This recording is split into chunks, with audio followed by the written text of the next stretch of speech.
The story is about a young boy who comes to the Earth in a spaceship. A couple finds the baby and grows him up as their own child. They also give him the name Clark Kent. But as time passes, they learn that the boy has some special powers. In his teenage, Clark lost his father of Earth, and he is alone with his mother. Using his special powers, he starts helping the people of the city. Then, he meets with the love of his life, Lois Lane, and marries her. They have twin boys, Jordan and Jonathan now, and are living happy lives. While everyone is at home, Clark is busy in helping the city when a huge nuclear reactor becomes out of control. He carries a huge chunk of ice and drops it into the nuclear reactor to stop a meltdown. In this way, he saves the city. The commander-in-chief of DoD is present there, who thanks Superman for his good deed. His name is Sam, and he is also the father of Lois. Back at home, Clark sees that his son Jonathan is busy on the video call with his girlfriend. In the meantime, he receives a call from a doctor and learns that his mother, Martha Kent, has a stroke. So he rushes back to his old countryside house in Smallville, but it's late now as his mother has already died. At the funeral, the Kent family meets the Cushing family, which includes Lana and her husband, Kyle. Lana was Clark's ex-girlfriend during their teenage years. Now, the couple shows their sorrow for Clark's loss and asks him to visit the bank the next day as his mother has taken some loans from the banks and Lana works in the bank. Lana and Kyle have 2 daughters. One of them is teenager Sarah, who is at the time exploring the barn area with Jonathan and Jordan. As Jonathan is already taken, Sarah shows affection towards Jordan and even gives her number to him.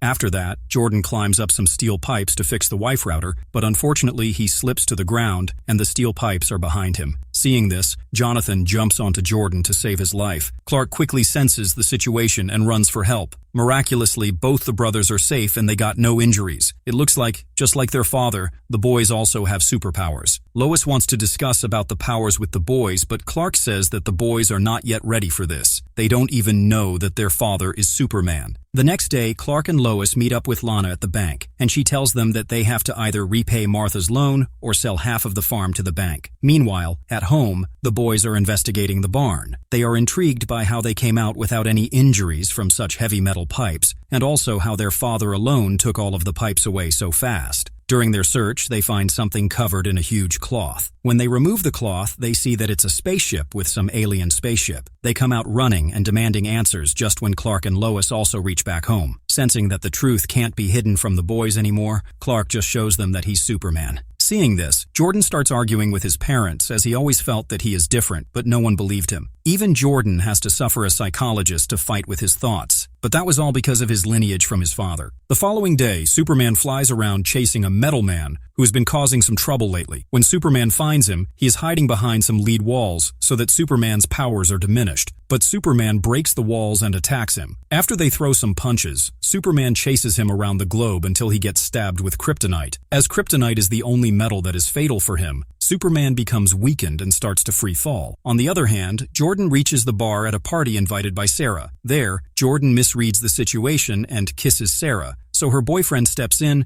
and starts a fight with him. Just then, Jonathan also comes in between to help his brother, but the boys starts beating him too. Jordan gets angry seeing this and shoots a red heat vision out of his eyes, which causes a massive explosion. Meanwhile, Clark also takes out the kryptonite crystal out of his body during the free fall and finally makes his way back to Smallville when Lois gives him an emergency call to help out the boys. Fortunately, the boys are unharmed, and now it is revealed that Jordan has powers like his father, but Jonathan doesn't have any. Back to the metal man who attacks an army arms deposit area. He is finding more kryptonite, but could not find it there as Soldier tells him that all the kryptonite has been secured from many years by the officials. Then he returns to his ship, where he's addressed by his AI as Captain Luthor. The following day, Clark flies Jordan to the Fortress of Solitude, which is located in the ice. They have come there to figure out Jordan's powers and meet his AI grandfather, Jor-El. There, Jor-El tells the whole story of Krypton Planet to Jordan. It was the planet from which Clark was originally sent, as their planet was destroyed due to nuclear wars. Back at home, Sam comes to meet Clark and informs him about the potential danger from the Metal Man. Just then, they receive a tip about the location of the Metal Man, and Superman quickly flies to the location. There, they engage in a severe fight, and when Metal Man sees that he is being overpowered by Superman, he sends his ship to attack the city. So Superman leaves the Metal Man and stops the ship from attacking the city. He takes the ship into space before the time it explodes. In the evening, Clark shares with Lois that he thinks they should stay in the Smallville permanently, as in this way he will be more able to give time to his family and also train Jordan about his powers. Lois agrees to him and she has found some interest in this small town. She is a journalist and now writing an article against a billionaire who is slowly buying all the things of that town. The next time when Jordan and Clark go to the fortress, they find out from Jor-El that Jordan's powers are way less than those of Clark's. He can barely hold any solar energy in his cells because he's mostly human. This hurts Jordan. Meanwhile, the Metal Man appears at the DoD headquarters. He dismisses the soldiers with a blow and then approaches General Sam to warn him about Superman. He gives General Sam a locket with the word Hell written on it. But before he can say more, Superman also happens to come there and takes Metal Man with him. But when he opens the helmet, he finds no one inside. It was being operated by someone from far away. After a few days, the Kent family paints their house and they are now going to stay there permanently. They play with each other and try to decide what color to use for their new home look. And finally, their life is going to be better from now on. Just then, Clark senses that somewhere a bridge is broken and he has to go there. So he quickly flies to the area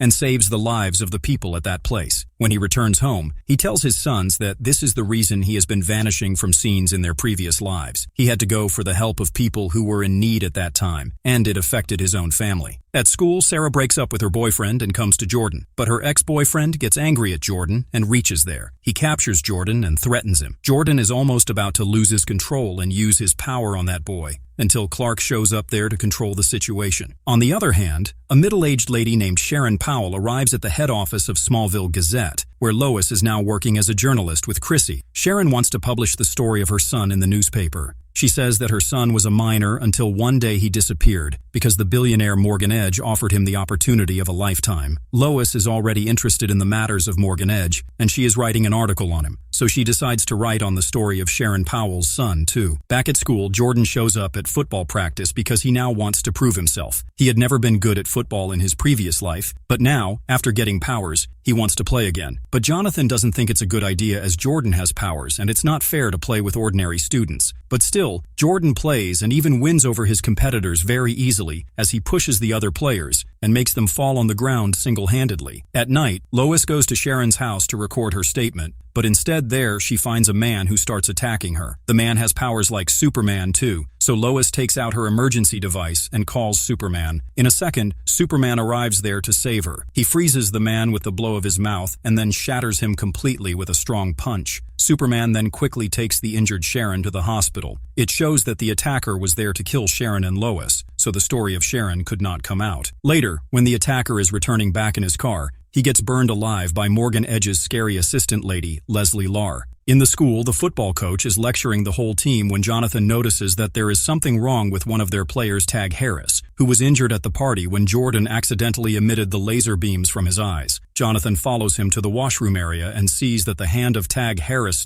is vibrating and breaks out of the cast perfectly healed. After that, Tag Harris goes to another party, and his hand starts vibrating again. The vibrations are so intense that they break the wooden furniture present there. Tag Harris himself doesn't know what is happening to him, so he leaves the house and the Kent boys follow him out into the woods. They want to help him but do not call for Superman as they think that he must be busy with some work. However, Harris thinks that what's happening to him is due to that night when Jordan attacked him, so he attacks him and makes him fall away. During all of this, Superman is busy in arresting an escaped prisoner, Kilgrave. He receives the emergency signal from Jonathan and quickly completes his work by clapping his hands to produce a heavy sonar beam to make Kilgrave unconscious. Then he rushes for the help of his sons. After saving them, they return home and Clark gets mad at General Sam because he told the boys not to ask for help from their father every time as he is a busy person who has to help the whole humanity. This was the reason the boys didn't call Superman for help earlier. The following morning, Chrissy calls Lois and tells them that Sharon Powell has come to the office with her son. She claims that her son is safe back home and that she doesn't want to publish any story against Morgan Edge. But we see that Sharon's son is in pretty bad condition. He has a severe headache, and he even calls someone to explain his symptoms and that he can't bear it anymore. In a moment, his eyes turn red like those of Superman and he burns the whole building. Superman luckily reaches there and saves the people by extinguishing the fire with the blow of his mouth. In the night, when Lois asks Kyle questions about the fire in the building, she receives a call from someone proclaiming that he is a journalist and wants to write a story on Morgan Edge too. So Lois meets this man who happens to be Captain Luthor, whom we saw earlier as Metal Man, but now he is feigning to be someone else. After a formal introduction, they decide to go into the mines of Morgan Edge to uncover more facts about him. Meanwhile, Sharon's son reaches back at the facility of Morgan Edge, where he meets Leslie Larr, who asks him to enter the machine. She claims that she will treat the cause of his headache, but it's the same machine which has converted a normal human being into that monstrous form. Our couple, Clark and Lois, come to the Harvest Fest to enjoy some time together, as it is the biggest event in Smallville. Just then, Chrissy calls Lois,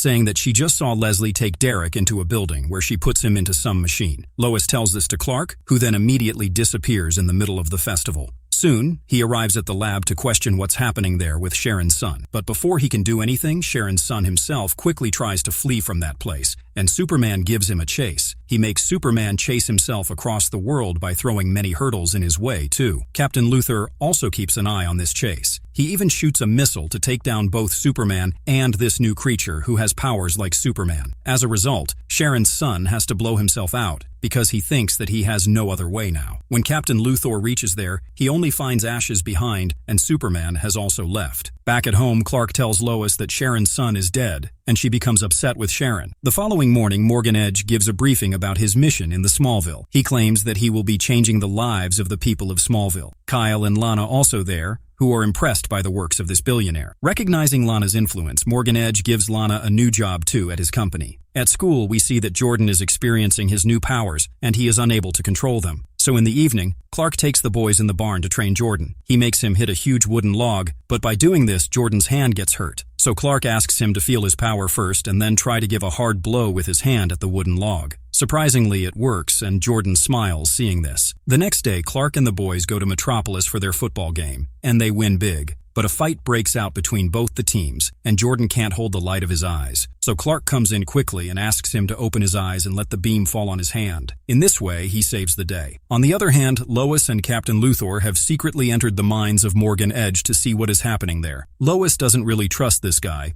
but she is more curious about her story on Morgan Edge. In the mine, they find the X-Kryptonite and figure out that Edge is using it to give people Kryptonian powers. Just then, Leslie shows up there, and she also has powers. She tries to kill them, but Luthor has some high-tech gadgets. He uses one of them, and a simple blast takes care of Leslie, and they get out of there. At that time, Superman is busy finding Tag Harris, and the boys are out for a party because of their win against the Metropolis football team. Coincidentally, the Metropolis team also happens to come there, and they start torturing Jordan. At this, Jordan can't control his anger and he attacks with a punch at one of the boys. But Jonathan comes in between to stop that punch and unfortunately gets the force all to himself as he doesn't want anyone to know about the powers of Jordan. But it breaks the arm of Jonathan. On the other hand, with the help of the DOD, Superman finds Tag and tries to convince him that he's here to help. Soon, DOD reaches there too and attack at Tag Harris. But Superman comes in between and takes the kryptonite bullets on his chest. Then he forces DOD to stop and take Harris easily. Back at home, Clark learns about the fight of the boys and he gets angry at them because now Jonathan might not be able to play football again due to his broken arm. The following morning, Jordan's super hearing ability comes in and he starts having a lot of headache due to all those voices in his head. So Clark quickly takes him to the fortress. There, he spends some time teaching him how to control it, but it doesn't really work. On the other hand, Lois finds out that Captain Luthor is not actually a journalist, as he has some high-tech gadgets and fighting skills that journalists don't usually possess. So she goes to ask him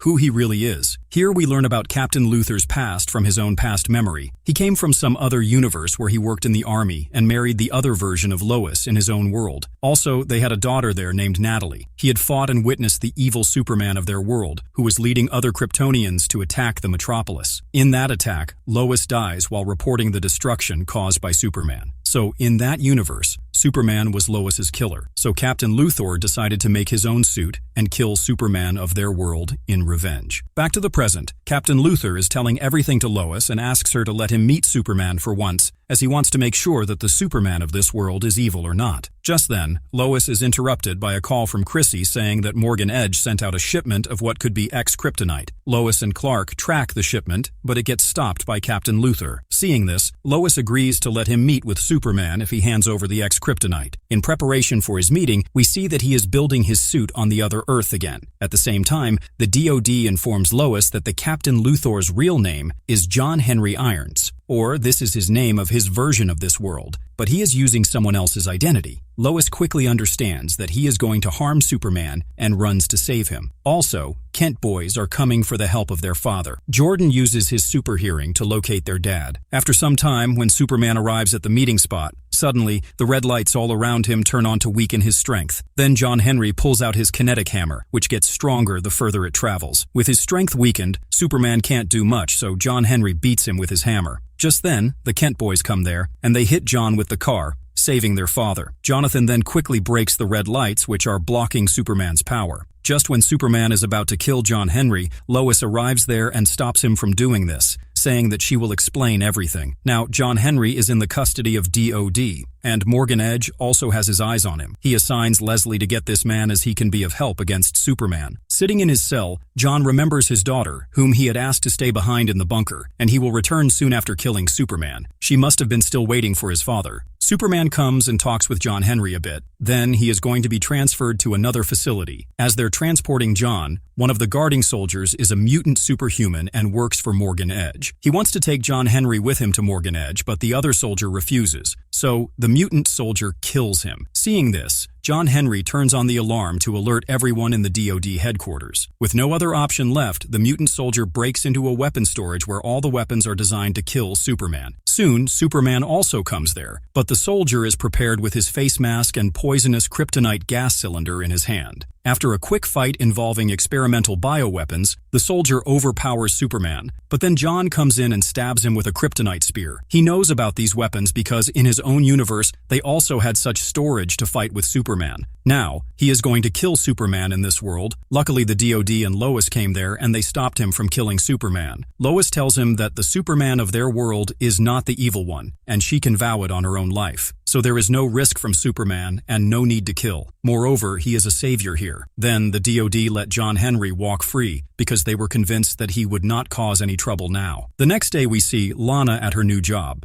She is also interrogating Morgan Edge motives there too, as Lois has successfully convinced Lana that there must be something wrong with this billionaire. So Lana tries to overhear the meetings of Morgan Edge. After some time, Lois also approaches there and enters the meeting of Morgan Edge forcefully. She tells the people sitting there that Morgan Edge wants you to become someone else completely different from the present self. It is true that Morgan Edge is experimenting with people to add Kryptonian powers to them, but in doing this, the original selves of those people are destroyed. But no one hears Lois, and he leaves the room without saying anything. At school, Jordan suddenly gets ill. When he sneezes, the ice comes out of his nose. It makes him worried, so he quickly calls his father. At home, after a discussion with the whole family, they come out with the thought that Jordan is infected by the kryptonite gas, which was actually used on Superman in the weapon storage room. Now that virus is quickly affecting Jordan's respiratory system. So Superman takes him to the fortress, seeing that Jordan's condition is getting worse. There, they find that the only way to treat Jordan is to burn the kryptonite in his lungs, but doing this will cause a lot of pain to him. As there is no other choice, they go on with this way.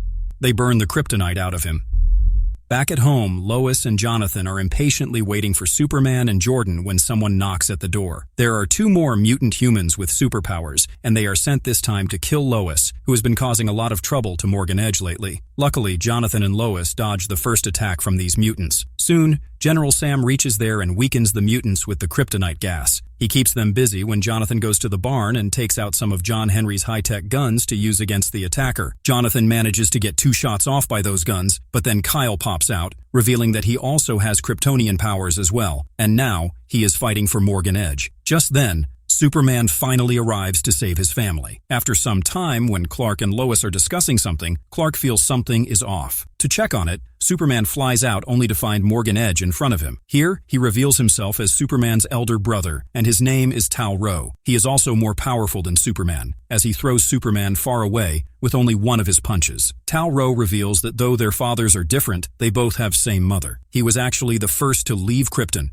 and when he landed on Earth, people pointed a gun at him, though he was an innocent little boy. So he got a very different experience growing up than that of Superman, who was welcomed warmly on the Earth. Now he wants to further his Kryptonian legacy on Earth, and rule it. For this purpose, he wants his brother to accompany him on this mission. Clark comes back home and discusses the matter with his family. Also, he discusses it with the AI of his Kryptonian father, who confirms that Clark has an elder brother, but his ways of work are very far from what Kryptonian people usually known for. Clark becomes angry at AI for not being told about all this earlier, but AI father tells that this brother of Superman was hidden from him till yet because there was no need earlier. Back in the Smallville, Lois goes to meet Lana at her home where Kyle is also present. Seeing Lois there, the mutant form of Kyle wakes up again, and he starts attacking both the ladies, even his own wife. But DOD reaches there in time and save both of them. Also, they capture Kyle and keep him in a special glass prison where his powers are diminished. At the facility of Morgan Edge, they find out that Edge has been using a machine similar to an MRI machine to turn people into Kryptonians. Now, the problem is how they would turn all these people back into normal humans. The machine works on Kryptonian technology, and no one knows it. The only person who really understands it is Superman's mother. So, the solution is to put Superman's mother's consciousness into someone else's, and then ask her to make the machine go in the opposite direction. When our team finds it difficult to search for a volunteer who can go into the machine and acquire another person's consciousness, Lana steps forward for it. This task could be dangerous, but Lana feels guilty for what she did to the people by making him work for Morgan Edge. So she wants to do this task for the correction of her wrongdoings. Soon, the procedure starts and Superman's mom returns to Lana's body. After coming out, she talks her heart out with Superman, who has a lot of questions for her, especially related to his brother. The mom answers all of those questions and asks Superman to try to convince his brother to take the right side. After that, she tells them that the machine's name is Eradicator, and it simply puts a Kryptonian mind into another body, and that there is a small window to reverse the effects. The converted people just need to be brought back and run through the eradication process again. However, the team thought that would take too long, and that they should devise another plan. Superman flies off to lure his brother and all other Kryptonian powers containing people back toward Smallville so they can be treated. Superman first meets with his brother and tells him about their mother, thinking that it might change him. Then, all of a sudden, the mutants start flying into the air, and an army of super people chases Superman. After some chase, Superman takes all of them back to the designated location and creates a solar flare to explode the Eradicator so that it can convert all the superhuman back to normal people. In this way, he manages to turn everyone back, and they all fall back down safe and sound while Superman gets blasted to the fortress in his weakened state. Then, in flashback, we see the origin story of Superman about how he reached the fortress and trained himself there to be Superman. After reaching his teenage years, Clark left his human parents' house to discover what he really was. In the search, he reached the fortress and learned all about Krypton from his father's AI. When he finally returned to his life, he started saving the lives of common people. Then, he got a job as a journalist at the Daily Planet and fell in love with Lois Lane. They got married and had twins. But something weird is happening in his memories, and he keeps seeing shadows. Tal-Rho eventually shows himself in the memory, and Superman wakes up from his deep sleep. He finds out that he's been going through his memories due to the device around his head placed by his brother. Here, they again confront each other, and Superman's father AI tries to convince Tal-Rho to mend his ways, but Tal-Rho destroys the AI by breaking the crystal. After that, Superman and Tal-Rho get into another fight, and a weaker Superman gets overpowered easily. Then Tal-Rho reaches the family of Superman, thinking that they are the reason why Superman is not accompanying his brother. So Tal-Rho is about to kill this family. At first he confronts Jordan, but when Superman arrives, he also has to submit to defeating his brother in order to protect his family. He knows that his brother is more powerful, and he would win in every case. Then, Tal-Rho takes Superman to his fortress in the desert to meet Tal-Rho's father. There, they try to turn him evil by making him endure all the pain. Back at home, Lois and the boys are worried about Superman. So Lois calls John and General Sam for help. When they arrive to help, John Henry suspects that Superman might be turned to his brother's side as he did in John's universe, and then killed normal humans. But Lois says that Superman won't be turned ever as she knows him better than anyone. At the desert fortress, Tal-Rho finally completes the process and tries to put his father into Superman's body. But Superman succeeds from fleeing out of the fortress. He quickly sends a signal to Jordan, telling him about the location. Before further communication, Tal-Rho comes there and takes him back. Jordan, in the meantime, tells the location to DOD, and now they are sending a team to kill Superman along with his brother too, because they don't know if Superman is turned or not. In the meantime, Lois questions Kyle and finds out that there is a chance of fighting against the Kryptonian mind control. There, she also learns that the town has turned a full 180 on the Cushing family for betraying their trust, and even their house gets vandalized. On the other hand, Sam has decided to send out John Henry to kill Superman once they find him. But Lois pulls John Henry aside to tell him that the reason she has so much faith in Superman is because she's married to him. If John Henry killed Superman, he would be killing her husband. Back at the fortress, the body of Superman is now in full control of the evil powers, as the process is complete now. Soon, John Henry arrives there, and they both start fighting. In the end, John Henry overpowers Superman, and when he has the chance to kill him, he tries talking to him about his family in order to wake up his good consciousness, and luckily, it works out too. Superman is back to his normal self. On the other hand, Tal-Rho understands that now it is only him who will rule the Earth, as Superman is not going to accompany him. He takes the Eradicator and goes out of the planet, absorb all of its energy. Superman and John Henry are chasing him. They fire a rocket at Tal-Rho, which makes him fall on the ground in the process of absorbing the Eradicator. The rocket makes him very weak, and it becomes very easy to take Tal-Rho in the custody. Superman then meets with John Henry and tells him that he has to protect the world if Superman turns evil. He also allows him to live in the barn. Just then, Superman's super hearing kicks in, and he gets Leslie's location. Superman and John Henry both go to capture Leslie and also succeed in the mission. Superman goes to his brother Tal-Rho multiple times, asking for where the Eradicator is, but Tal-Rho doesn't tell him anything. Then, one day, suddenly, Tal starts smiling, and his eyes glow blue, and he busts out of his cell. Then he flies out to get powers from the sun and becomes the Eradicator himself. Back at the Smallville, Chrissy wants to write an article to explain what's happening in their town. However, neither Lois nor the DoD is willing to provide any information. Also, Smallville people are protesting to make DoD go from their town. But General Sam briefs that the threat is still imminent, as Tal-Rho has escaped from his prison. Just then, they start getting the news that some evil men have been seen in the Metropolis. They are Tal-Rho and Leslie, who show up in Metropolis with a bunch of other Kryptonians. Superman and the team also reaches there, but Tal-Rho has already sent some of the subordinates to destroy the city. Superman goes behind one of them to stop him. John Henry, in the meanwhile, is confronted with Leslie. Lois starts reporting about the circumstances from Metropolis, and almost a scene is recreated depicting her death from the other Earth. But luckily, John Henry comes in time here and saves her with his hammer. After that, Superman and John Henry manage to take out all the Kryptonians, but Edge escapes from there and reaches the location where General Sam is escorting his grandsons.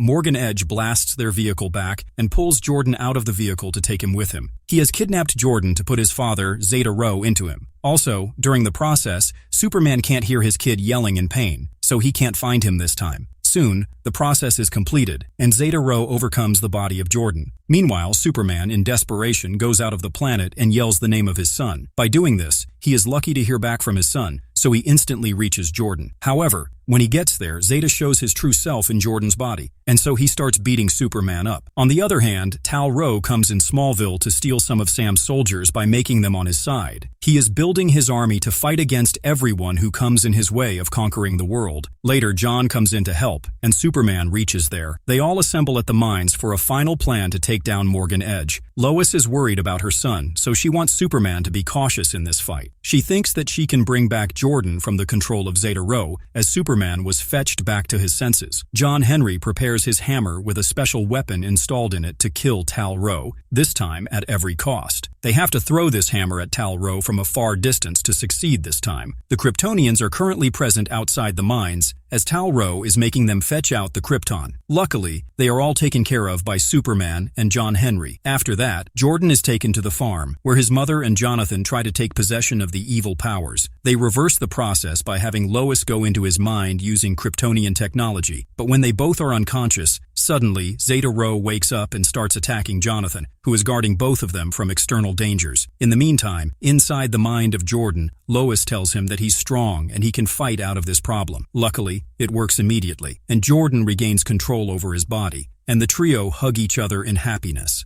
On the other hand, Superman succeeds in defeating the army of Tal-Rho, using the help from the hammer of John Henry. He then reaches Tal-Rho and holds him in place so that John Henry could attack him. John takes the opportunity and throws his hammer from space. With that much distance and force, it simply knocks out Tal-Rho. But in doing this, John Henry has lost all of his energy, and he is now free falling from space. However, Superman reaches there and safely takes him down to the Earth. Tal-Rho, meanwhile, is sitting nearby, powerless. He is still alive but with no powers. Later, Superman gives an interview to the Smallville Gazette explaining everything that happened in the town. In this way, the life comes to normal again. Superman is present in his castle when suddenly he senses that some submarine is in trouble in the depths of the ocean. So he quickly flies there and saves the lives of Navy officials from that drowning submarine, which actually belongs to North Korea. He carries the whole submarine and lands it on the seashore. On the other hand, Jonathan is caught by his mother when he is making love with his girlfriend. As he is still underage, Lois becomes angry at him for this action and reprimands him. Superman reaches out to General Andrew, who now runs the DoD after General Sam. General Andrew is angry at Superman for rescuing the submarine of North Korea, as this country is the enemy of the USA. But Superman says that he has vowed to help humanity, irrespective of the boundaries of the countries. While they are arguing on this matter, Lois immediately calls Superman back home, where she is angry at Jonathan. Superman, after hearing the story, imposes some restrictions on Jonathan and also asks Lois not to call him in an emergency for such matters as he can be busy saving lives. The following day, a spaceship lands in the front of the house of Superman, and it is Natalie who comes out of that spaceship. She is the daughter of John Henry from another Earth, and just as she sees Lois standing in front of her, she calls her mother. This also triggers Lois's feelings, and the scene becomes very awkward. John Henry later tries to explain things to his daughter, but it is not easy for Natalie to process everything quickly. She has come behind her father as she was alone in that universe, but now she has new challenges to face. A few scenes later, a massive earthquake shakes up Smallville. There is destruction everywhere. Superman reaches in time to save lives, but he experiences some episodes of extreme headaches along with some visuals. That's when Anderson's super team introduces themselves. Though they are just in their teenage years, they saved the people when Superman was fighting with his own pain. However, it could have been dangerous for this new teenage super squad, so Superman reaches out to General Andrew and warns him that he is not doing anything right. This new super team is not ready to face such incidents. However, Andrew, as always, doesn't agree with Superman. Later, Superman discusses with Lois that he is experiencing some episodes of headaches with weird visuals, but he doesn't know what is happening to him. So he reaches out to his brother Tal-Rho in the special confinement made for people with Kryptonian powers. Unfortunately, Tal-Rho also doesn't know what is happening with Superman, but he offers to find out the matter if Superman takes him to his castle, where the AI of his father may tell things and do some scans. However, Superman is not ready to make his brother escape from this confinement at any chance, because he can't trust him anymore. So, he ditches this idea and leaves.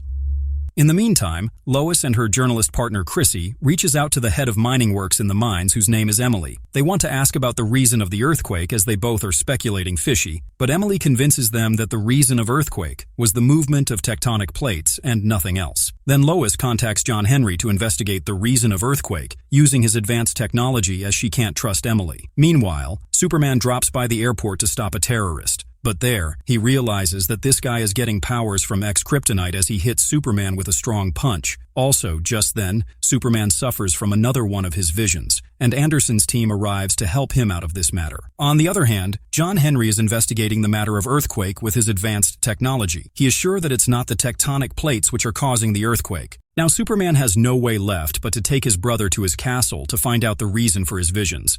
He also takes Jordan with him in case Tal-Rho ditches them. In the castle, they all meet the mother of Superman and Tal-Rho, who becomes very happy after seeing both her sons together. When Superman tells her about his visions, the mother takes him aside to do some tests on him. In the meantime, another earthquake happens in the mines, and simultaneously, it causes the visions of Superman. John Henry speculates that there is something in the mines that is causing the earthquake. Also, Tal-Rho betrays again and starts attacking Jordan. Soon, the earthquake stops, and so do the visions of Superman. When he comes back to his senses, he sees Tal-Rho beating Jordan, so Superman quickly defeats Tal-Rho and sends him back to the confinement. At night, John Henry, Superman, and Lois discuss what to do next. Someone has to go into the mines to see what is causing the earthquakes. Superman has visions, so it is not safe for him to go there. Also, we see that Superman's behavior is changing. He has started showing aggression towards his family in tiny matters. He is angered at Jordan when Jordan asks him to tell him about his powers to his girlfriend. Also, he is angered at Jonathan when Jonathan makes some mistake during a football match.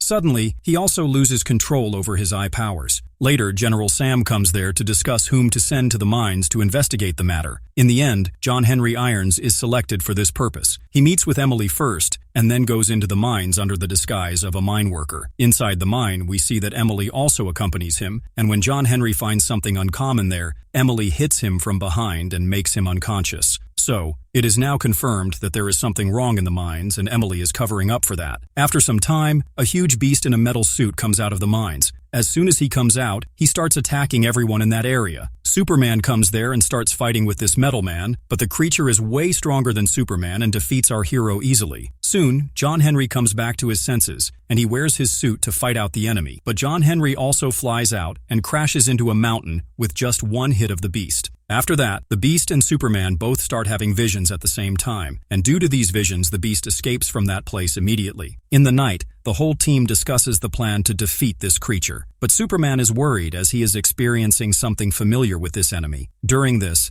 General Sam has been finding his other daughter, who is now living with a spiritual leader, Allie Alston. Now Lois plans to meet with his sister Lucy, but Allie Alston comes instead to her place. She tells Lois not to trouble Lucy, as she wants to be in the spiritual group of Allie Alston for the rest of her life, but Lois knows that Allie Alston has brainwashed her sister into thinking like this. Meanwhile, when Superman and John Henry are present at their house, the Beast comes there again, and this time he is not wearing that metal suit. Here it is, revealed that he is the evil Superman from another universe. That's why he is very powerful and was able to defeat our Superman. Here they fight again, but John Henry throws his hammer to defend Superman. Seeing this, the evil Superman flies off without any obvious outcome of the fight. John Henry then uses his advanced technology to capture some energy of this evil Superman. He is going to use this energy through a USB device to find out the location of this weirdo Superman. John Henry hands over this device to our Superman and asks him to get the help of DOD as he can't do this work by himself alone. On the other hand,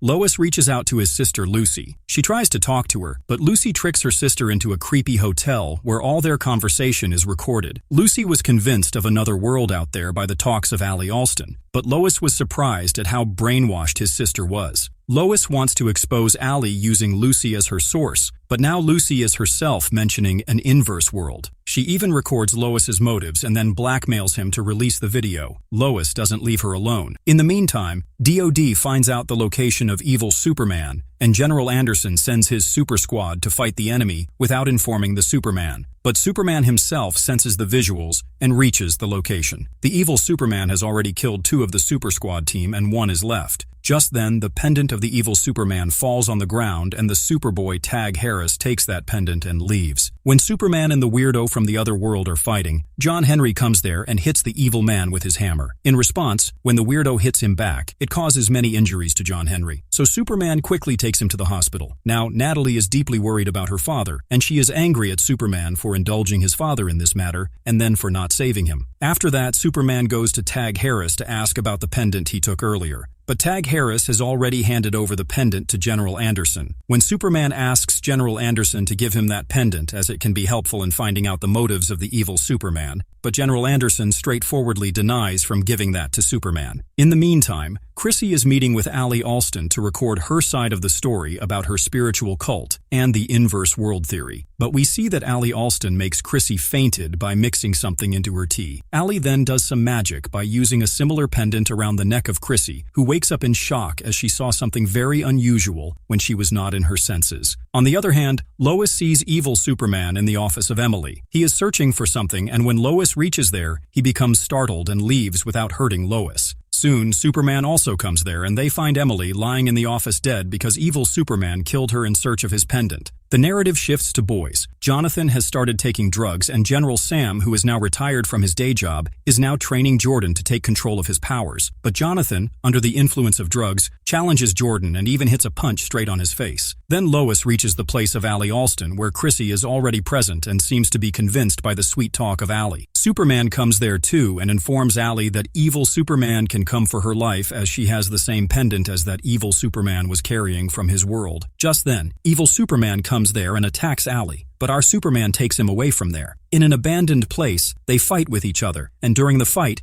Superman notices that the powers of this weirdo are exactly opposite to that of his own. He blurts out fire from his mouth and throws ice from his eyes, which is exactly opposite to our Superman. So Superman takes him into a mine and captures him using a stone, which diminishes the powers of the evil Superman. After that, Superman leaves as he has to attend a party with Lois. But at the party, Superman senses something off and leaves there too. He goes back to evil Superman, who has now started talking. He is being kept in the castle of Tal-Rho, where Superman's mother's AI is present. The evil Superman tells us that he has come from the inverse world, and that there is a portal in the mines that joins the two worlds. The pendant merges people from the two Earths together, while somehow making them infinitely more powerful in the process. Ali Alston of the inverse world has already convinced the whole world to become his cult for gaining this immense power by merging with the world of our Superman. Therefore, the weirdo has come here to stop Ali Alston from this world before she becomes so powerful that nobody can stop her. He also says that they need to destroy the other pendant before it falls into the hands of Ali. The following morning, Superman discusses everything with Lois when he is getting ready for a funeral. During the funeral ceremony, Superman senses that something is wrong in the mountains. An ice cliff has just started falling on the city beneath it. So Superman reaches there and freezes that ice cliff again, saving the people of that city. Anderson has severe trust issues as he calls someone and sets a meeting regarding that pendant.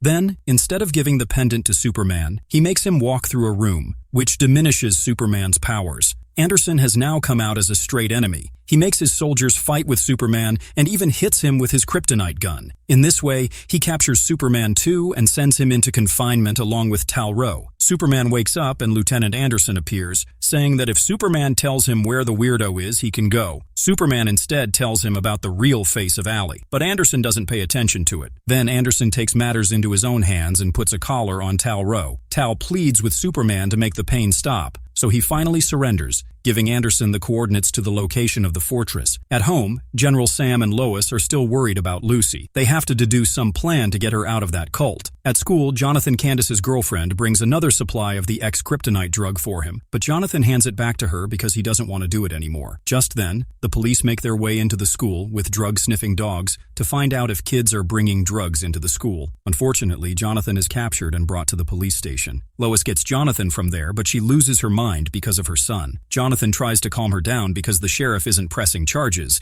but she's worried they may expel him from school. Also, Superman is not there to handle the matter. Anderson is desperate to find the evil Superman, whom we are calling from now on Bizarro. He has gotten Bizarro's location after torturing Tal-Rho in front of Superman, but when he sends his men to that location, he finds nothing but a broken helmet there, so he becomes even angrier at both Kryptonian brothers. But this time, when soldiers come there, they already have a plan. They beat all the soldiers and escape from the prison. Then, Anderson is seen opening up the kryptonite supply containers as if he is now going to use them. Superman and Tal-Rho have reached their mom, and Bizarro is still in Tal-Rho's fortress. They are discussing how they can defeat Ali Alston in both worlds. Suddenly, Anderson appears there with the kryptonite weapons and fights with Superman and Tal-Rho. As he's about to shoot and kill Superman with the kryptonite bullets, Tal-Rho sacrifices himself to protect his brother. Seeing both the brothers getting defeated, their mother lets Bizarro go to have him help protect her sons. He agrees and fights with Anderson. Superman disintegrates the bullet fragments from Tal-Rho's body and helps heal him by taking him to the sun. On the other hand, Anderson gains too much strength with the X-kryptonite drugs he has, and then he beats Bizarro badly. In the end, he even kills him. Anderson then takes the pendant and reaches for Ali Alston, thinking that she has the other piece of this pendant. Actually, Anderson is being controlled by the Ali Alston of the inverse world. He is a key to sending messages across the world. By her magical pendant, Ali allows him to see his shadow self, and Ali's shadow self sends a message through him too. They also invite Chrissy to join them in their mission of joining the world. Superman and Sam go to get the pendant from Anderson's office, but they discover Ali's pendant is already missing. They believe Ali may already have the pendant. When they discuss this, Lois and Sam get a text from Lucy. The text sounds like a goodbye. Superman checks on Lucy at home, but she is not there. The three deduce the location of Ali and the others who are actually planning to merge with their inverse selves by passing through that portal. Ali and her followers are in the mine at the portal, but Superman arrives in time to save the remaining few who haven't flown through the portal. However, they could not find Lucy in them. Also, they are not sure if she has passed the portal or not. Back at the DoD,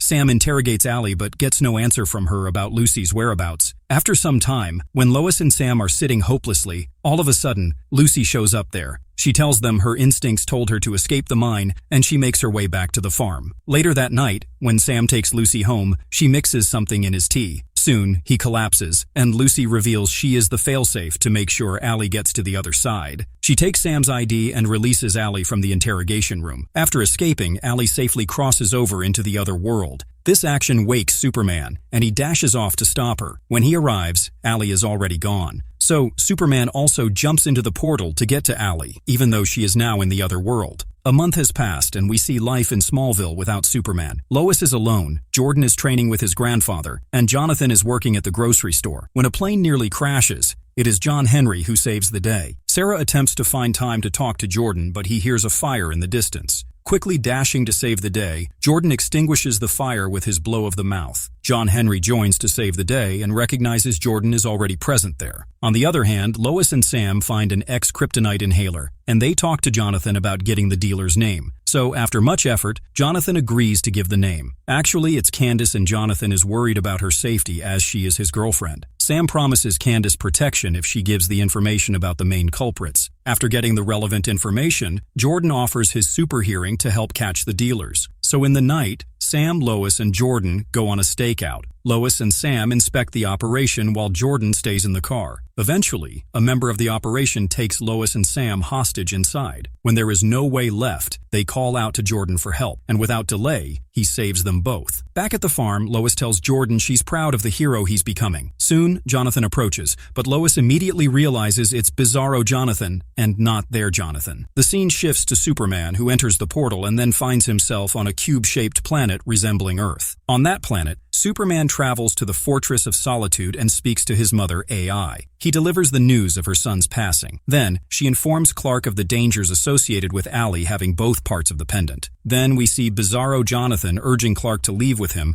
so they could plan at the farmhouse. It astonishes Clark that the Bizarro version of his son Jonathan has abilities in this world. Clark takes in the abandoned farmhouse. Inside and out, he shows no signs of the warm home it has always been on his Earth. Inside the house, Bizarro Lois appears, contradicting Jonathan's claims of his father not caring about him. She also reveals Jonathan is working for Allie. Jonathan is not a good son in this world, and he even beats Superman when he tries to perform his fatherly duties for him. Soon, Bizarro Anderson comes there and saves Superman from Jonathan. Anderson and Superman share a moment of understanding and remorse. Now their goal is to keep the pendant away from Allie. Anderson realizes the errors of his earlier ways. Then, Anderson gives Clark the pendants facing off against Allie, Tal-Rho, Lana, and Jonathan of the Bizarro world. Jonathan freezes the weapon of Sam he wants to use against Allie. He is then confronted by Anderson again so that Superman can handle others. But Jonathan defeats Anderson and takes the pendant from Superman, who is also being overpowered. After that, Allie and her other self merge together. While Allie merges, she asks Jonathan to go to the other Earth to merge with his other self. In the meantime, Tal-Rho is holding Superman. But he also has something in his heart for his brother. That's why he reconsiders his past choices and leaves Superman to go behind Jonathan. Back to our Earth, Bizarro Jonathan states that he's there for Jonathan to complete his own merge. But before the merge, Bizarro Jonathan has to face off against Jordan. Luckily, Superman also comes in time and saves the day. He stops Jonathan's merge. The following day, Bizarro Jonathan goes to the house of the friend of Superman, Lana. He first meets with Sarah, who finds Jonathan very weird, and then goes inside the house. Lana doesn't know that this is evil Jonathan, so she greets him warmly. But Jonathan attacks her and takes her to an abandoned location. On the other hand,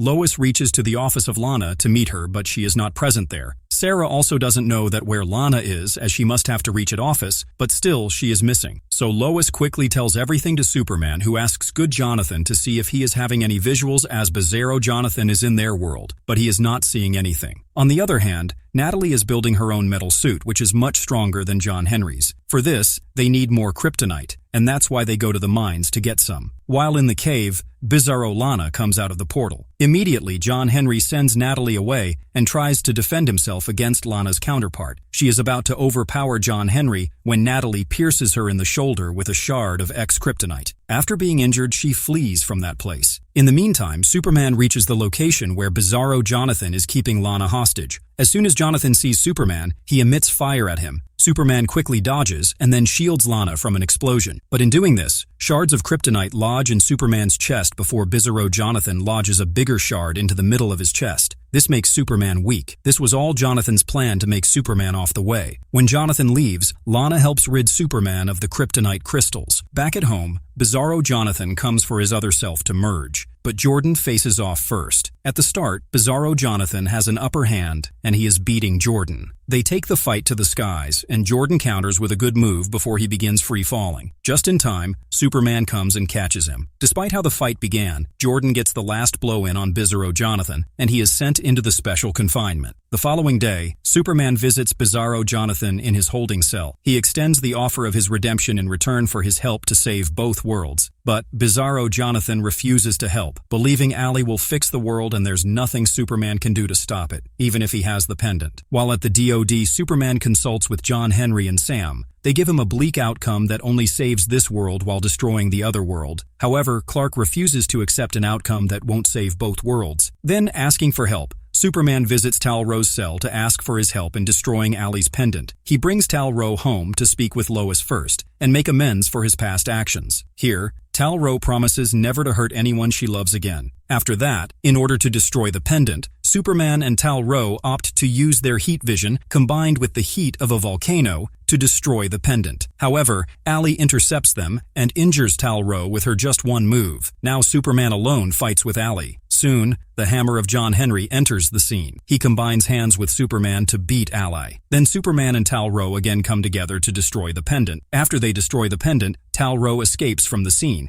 Ali takes the broken pieces of the pendant and flees from there too. In revenge, Ali is in Bizarro World. She reveals she has another way for her plan to succeed. She visits the cell of Bizarro Tal-Rho and siphons power from him into herself, making him almost dead. On Bizarro World, Ali gives a televised speech for all the inhabitants expressing a need to unify both worlds in order to increase their strengths. In our world, Lois, Sam, and Chrissy arrive at a location where Lucy and other followers of Ali are present. It's their last attempt to turn Lucy to their side. When they arrive at their destination, Sam advises Chrissy to stay in the car while the pair confront Lucy and the rest of Ali's followers. Lucy refuses to believe Lois's claims of all that Ali has done recently with their whole family. Because of her rigid behavior, Sam handcuffs himself to Lucy. They take Lucy alone to another room for a conversation. There, Lane family talks through their problems. After the conversation, Lucy asks for time to think over their issues, and so Sam uncuffs them. Just as they were making progress, Ali arrives there. She promises soon Lucy will merge with her other self. Lois and Sam try to do damage control and talk Lucy out of the merge, but Ali starts attacking both of them. Ali also wants Lucy to help her find Superman. She plans to use him as a power source. Lucy volunteers to get Superman for Lois using the ELT signal, but Lois stops her from doing this at all costs. Before Lucy can change her mind, Ali forces her hand on Sam and drains him. She then demands to call Superman. When Superman arrives, Ali starts draining him instead and Chrissy leaves the car. Seeing the scene unfold, she calls John Henry. He and Natalie immediately fly to the location to help. John Henry hits Ali with his hammer, but now Ali is very powerful. She dodges the hit and even injures John Henry very easily. By this time, she has drained Superman to her fill, so she flies away, leaving Superman almost dead. Although Sam is breathing, Superman is not, so Natalie uses the suit to restart his heart. Then, they take Superman back to the DoD for treatment. At the DoD, John Henry is in the operating room while they run tests on Superman. His skin is no longer as impenetrable as before. Lois and John Henry go back to the farmhouse to reveal Clark's cells are normal, and that there's a chance he may never be the same again. They all agree that they will have to step up in a world without Superman. After a few days, Clark is back at home. Once home, Lois assures Jordan and Jonathan that Clark will get better. Feeling weak and unsteady on his feet, Clark believes something is wrong and he needs to see his mother at the fortress. So he asks for help from John Henry. At the fortress, Clark's mother delivers the unfortunate news of Superman's cells needing time to be repaired, with a tentative timeline for recovery. The message glitches just as his mother attempts to inform him of how he can speed up recovery.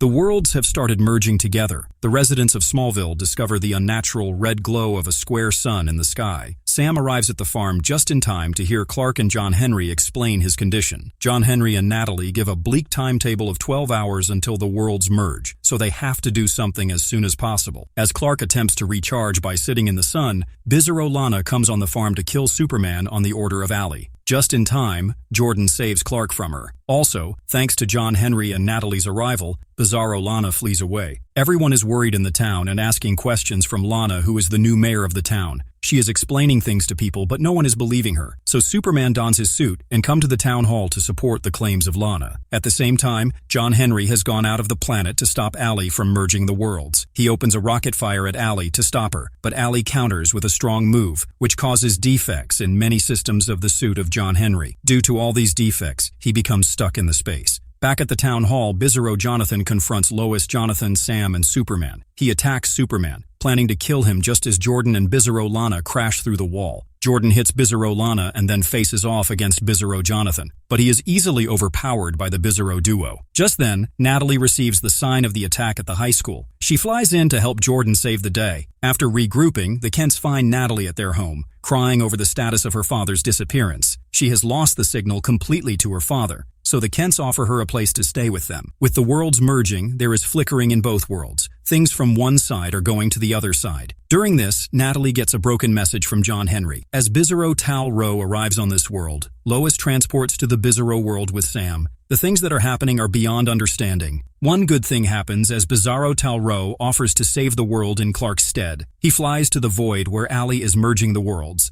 But his efforts are futile as Allie drains him out of all energy. In time, Jordan flies into the void between planets to rescue Tal-Rho. With a failed attempt, Clark comes up with a dangerous plan. He asks Tal-Rho to throw him into the sun to regain his abilities as he gets the energy from the sun. But it can also take his life as his cells cannot withstand so much heat at the time. Still, he convinces Tal-Rho successfully to throw him into the sun. On the other hand, Natalie decodes the message from John Henry and goes into the void to help her dad. In the void, Natalie locates John Henry, but there she realizes that she missed a crucial part of the message he sent. To destroy the portals, he needs X-Kryptonite, which she didn't bring there. So, they come up with a plan to use the power from their suits. With the world on the bank of devastation, Tal-Rho throws Superman into the sun. Luckily, Clark's plan works, and Superman regains his abilities to the fullest. At the same time, Allie nearly attacks John Henry and Natalie, but Superman comes there in their defense and he encounters Allie. Superman puts Allie's hand on his own chest as his energy is so great that she can't bear it. Then, he separates the merged women with a crushing blow, sending them back down to the farm. With John Henry and Natalie keeping them apart, Superman separates the worlds apart by rotating around the planets in high speed and then giving a hard kick to the land. Later, with all threats neutralized, the citizens of Smallville celebrate Superman as he flies overhead. Back at the DoD, Lois visits Allie, wanting answers. Tal-Rho gifts 2 new trucks for Jordan and Jonathan. Also, Jordan and Sarah reconcile their relationship. Later, Superman takes all his family to his new castle in between the sea. Superman is now training his son Jordan to make full use of his powers. He races Jordan as they fly over the ocean. Jordan plunges into the ocean, playing cheerfully with his father. Later at night, Superman catches a collapsing crane in Malaysia. He finds Jordan there, attempting to help, which Superman doesn't like a bit. So they argue on it. Meanwhile, Lois is investigating a case of the biggest fraud of the city. For this purpose, Lois goes undercover as a patient to speak with a doctor. While the doctor didn't want to talk about the case Lois is investigating, she gave Lois hope she could be pregnant. Back at the Kent house, Superman tells Lois about Jordan's visit to Malaysia and their failed attempt at being a superhero, and she tells Clark about her potential pregnancy. While out shopping, John Henry discovers Clark looking at pregnancy tests. Also, Lana discovers the truth when Lois opts to discuss the matter of pregnancy with her when they're out for drinks. The following day, Jonathan passes his driving test and the family celebrates it with their friends. During a sweet PowerPoint presentation for the twins, Clark races off to save the day from Atom Man, Henry Miller. The two fight with each other, and Superman attempts to question who gave Atom Man these new powers, but he gets no answers. The battle ends with Atom Man falling to the ground as if someone shot him, but upon closer investigation, there are no bullets. Superman sees a mysterious hooded figure present across the street, but before Superman can approach him, it disappears. To wrap up the party, Clark and Lois tease the boys before they retreat to their rooms. The pair also shows interest that they want to expand their family. The following day, Lois gets a call from Dr. Irons, who tells her she's not pregnant but would like to run more tests on her. Lois clearly has a sense of worry on her face. When Clark mentions the pregnancy, Lois doesn't tell about her tests. The next day, she gets the report from the doctor and is informed that she has got breast cancer. Now, she doesn't know how she should share this news with his family. Meanwhile, Lana is on the call with a man who is in danger at the time. The same mysterious figure is trying to kill him, and the man wants to to deliver some message to Lana in code words. Eventually, the mysterious figure whose actual name is Onomatopoeia kills this man. On the other hand, Lois and Superman visit a judge to inquire about the case Lois is investigating. She puts pressure on Judge Tara Regan. Just as they realize the judge is hiding something, some mysterious men come there and send the pair out after handing the judge a phone. Clark and Lois's investigation leads Lois to find the judge on the roof. Because the judge feels no way out of her situation with a criminal named Henry Miller, she feels that she must end her life. However, Lois pleads with her. At that time, Superman encounters Bruno Mannheim, who is the main suspect in Lois's case and the head of all the crimes. On the other hand, before that man died, he gave Lana a clue as to what was going on. So Lana and John Henry find a flash drive behind the Pride of Smallville seal in the mayor's office. When Lana loads it up, Onomatopoeia appears, causing the glass to shatter and the wind to blow. Then, Onomatopoeia takes the drive and destroys the computer. Back to the rooftop to help Judge, Lois tells her of her cancer diagnosis and urges her to fight like she now has to. She talks the judge off the ledge, and Superman overhears all this. So Lois now explains all the details of her diagnosis to Clark when they're home. Lois admits to having inflammatory breast cancer. After that, Lois tells all the people she loves about her diagnosis and medical plan. Sam breaks down after hearing the news. Despite the medical concerns, Lois still continues to work with Chrissy. The next day, Superman and Lois show up for chemo. Superman attempts to support Lois, only to be interrupted by a mudslide in Nepal. With Clark gone to save the day, Lois skips out on chemo again. She finds Chrissy and then continues the investigation instead. She pushes forward despite Chrissy's protests. When Clark returns for the appointment, Lois is gone. She and Chrissy are in a dangerous situation,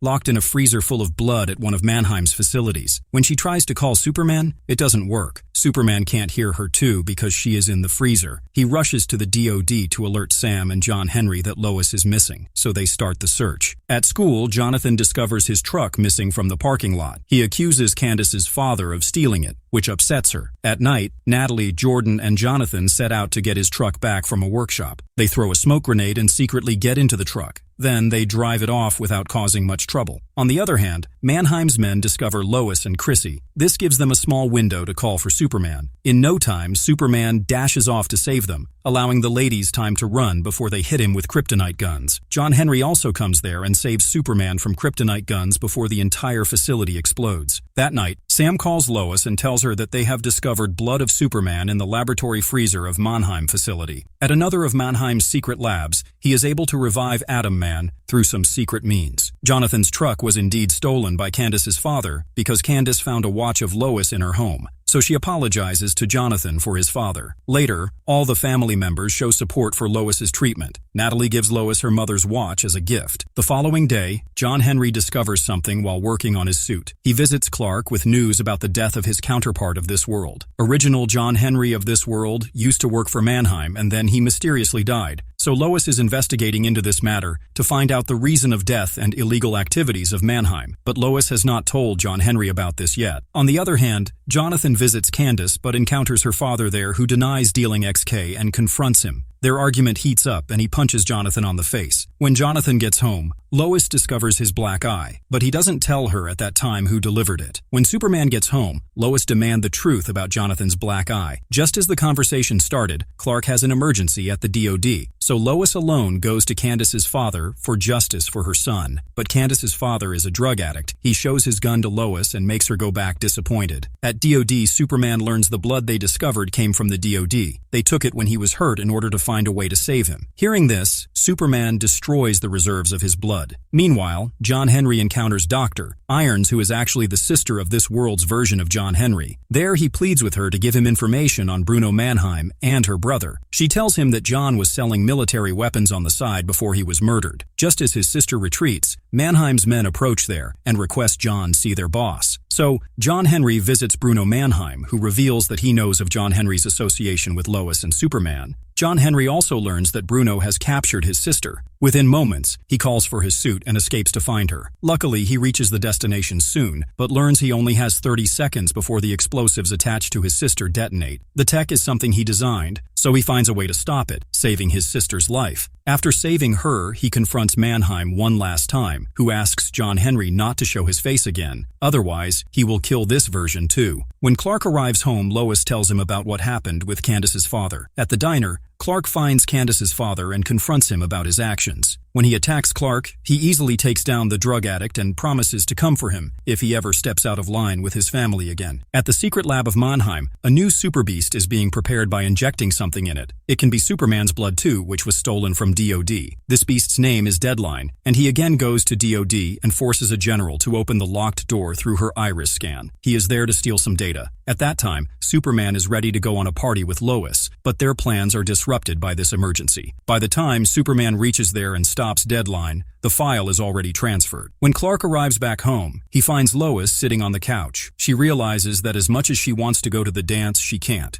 Soon the boys come back too, so the whole family enjoys a dance in their own house. The following morning, Sam delivers the bad news that Deadline got the locations of DOD facilities, allowing the gangsters to rob them. Also, they have stolen the Bizarro Superman's corpse. Clark is attending group therapy for the spouses and family members of those diagnosed with cancer. When Clark hears he's needed at the DOD, he dashes off to find a dying Deadline asking to be taken to Mannheim. So Superman flies him to Mannheim's office asking for help, but he declines and directs Superman to take Deadline to a hospital instead. Bruno Mannheim plans to inject the corpse of Bizarro with XK and Superman's blood. After the news that Deadline died today, Lois looks into estate planning. This causes Clark and Lois to argue about the potential of losing her. Later, Lois has a lunch date with a new friend, who is also getting treatment at Mannheim's hospital, just like Lois. They discuss Clark's denial about potentially losing her to cancer. Lois also admits she believes Mannheim's hospital is a cover for something. She gets a different perspective on all the good the hospital has done for her and others. Back at the Kent home, Jordan tells Lois about their training sessions, during which Superman rebukes him without any reason. So she confronts Superman. The talk again converts into Superman's unwillingness to acknowledge the possibility of her death. At this, she leaves for a drive for wanting to be alone and tells Clark to apologize to Jordan. Clark and Jordan talk everything out but get interrupted by Lois calling for help. This turns out to be the trap with Onomatopoeia mimicking Lois's voice. Although Clark attempts to fight back, he is no match for the formidable foe and the kryptonite guns. While Jordan listens in at home, he tells Lois that Superman is in trouble, and she advises him to save his father. As Jordan attempts to help, he gets shot by a kryptonite gun. This is enough to spur Superman to fight back and defeat Onomatopoeia. After a moment of uncertainty, Jordan begins breathing again. Back at the Kent home, Clark shares that kryptonite doesn't affect Jordan the same way it does him. He believes his human side is what saved him today after getting shot by kryptonite gun. Finally, Clark shares he feels powerless in trying to keep Lois safe. On the other hand, Onomatopoeia reaches Bruno and tells him that she can't do this anymore and that her powers are fading and she's getting worse. We find out that Superman's new foe and the person behind the mask of Onomatopoeia is a lady named Peia, who is Lois's new friend and Bruno's wife. She has cancer, and Bruno vows to save her. The following day at chemo, Lois further bonds with Peia. Lois shares family photos, but Peia neglects to do the same when asked, claiming not to have her phone. A flashback of Bruno and Peia shows Bruno making a deal to take Lex Luthor out to get their neighborhood back. But Lex Luthor gets to know this deal and is about to kill Bruno. But then Peia stops him from doing anything, and in this way, she also confirms her love for Bruno. In the present, when asked about Bruno, Peia tells Lois she's only seen him in passing. Lois's line of questioning upsets Peia, and she moves to another seat, directing Lois not to follow. When Clark returns, Lois tells him in on her fight with Peia. Lois reveals she no longer trusts her instincts. Clark encourages her and offers to help her. On the other hand, Natalie has fallen in love with a boy named Mateo. She also makes him meet her father at a lunch date. We then see Clark meeting with Bruno, offering him an opportunity to tell the world his story. During the interview, Clark digs deeper into Bruno Mannheim's motivations for curing cancer, but this angers Bruno. At the treatment facility, Lois apologizes to Peia. She tells her she doesn't want just to be cancer friends, but instead wants to be real friends and promises no more story angles. In the interview, Bruno pressures Clark to admit he would do anything for Lois. Clark realizes this is personal for Bruno. While at chemo, Lois invites Peia to the farm. This causes Peia to admit her connection to Bruno. Bruno also comes there and admits that he kept his marriage a secret because he didn't want people thinking bad about her. This is also the last day for Peia's chemo, so she rings the bell as a ceremony and bids farewell to everyone. On the way home, the pair are interrupted by the boys needing answers. They have found goodbye letters in addition to estate planning. That's why they are worried even more. In the metropolis, Natalie is now meeting the family of Mateo. Everyone seems very happy, and Natalie has also made a good impression on the mother of Mateo, who is actually Peia, and his father is Bruno. But here comes a twist when John Henry knows about the parents of Mateo, and he comes in the diner to take Natalie back. Seeing him, Bruno has his men hold John Henry while he beats him, though Peya protests. John Henry immediately signals for his suit. Then, Bruno pulls a gun on John Henry just as his suit bursts in. But before John Henry gets to suit, Peya uses her powers to blow it away. Bruno asks Peya to kill John Henry. Superman also hears this fight and immediately reaches the location. Now, Peya has to work even harder to kill both of them. This makes Peya very weak. The force of Peya's abilities eventually wears out, and she collapses. Superman sees her need to get to a hospital, so Superman takes her and flies away. Then Bruno asks John Henry to leave, takes Natalie, and flies away. This leaves Bruno alone in the alley with his son. Superman takes her to the DOD, and he disagrees with John Henry about keeping Peya there with her powers neutralized. Clark reminds him she's still dying of cancer, but John Henry says she's a bad person, and he and Lois need to remember that. When the DOD does not allow Bruno to meet his wife, he requests to speak with John Henry. He, Sam, and Superman meet his lawyer at the DOD, where Bruno demands to see his dying wife. However, John Henry refuses again unless Bruno gives them all the items stolen from the DOD. Later, Superman visits Bruno, appealing to him and almost getting an agreement to return the items in exchange for seeing Peya. Before he can officially agree, soldiers from the DOD and John Henry burst in just as Superman tells Bruno he had nothing to do with it. They raid his office forcibly, as John Henry disagrees with Superman and Sam. In the meantime, Henry Miller is awakened from his pod as he is now being sent for revenge. At John Henry's home, Henry Miller attacks and beats him badly. Soon, Superman rushes onto the scene, delivering one swift punch to defeat Henry Miller before ensuring John Henry is safe. Once he's out of harm's way, John calls for his Warhammer. While Superman recovers, John rejoins the fight, not only beating his foe but killing him in the end. However, Superman and John Henry again disagree on killing the enemy. On the other hand, when Mateo arrives home, he and his father get into a disagreement. Bruno assures Mateo his mother will be fine. He shows Mateo Bizarro Superman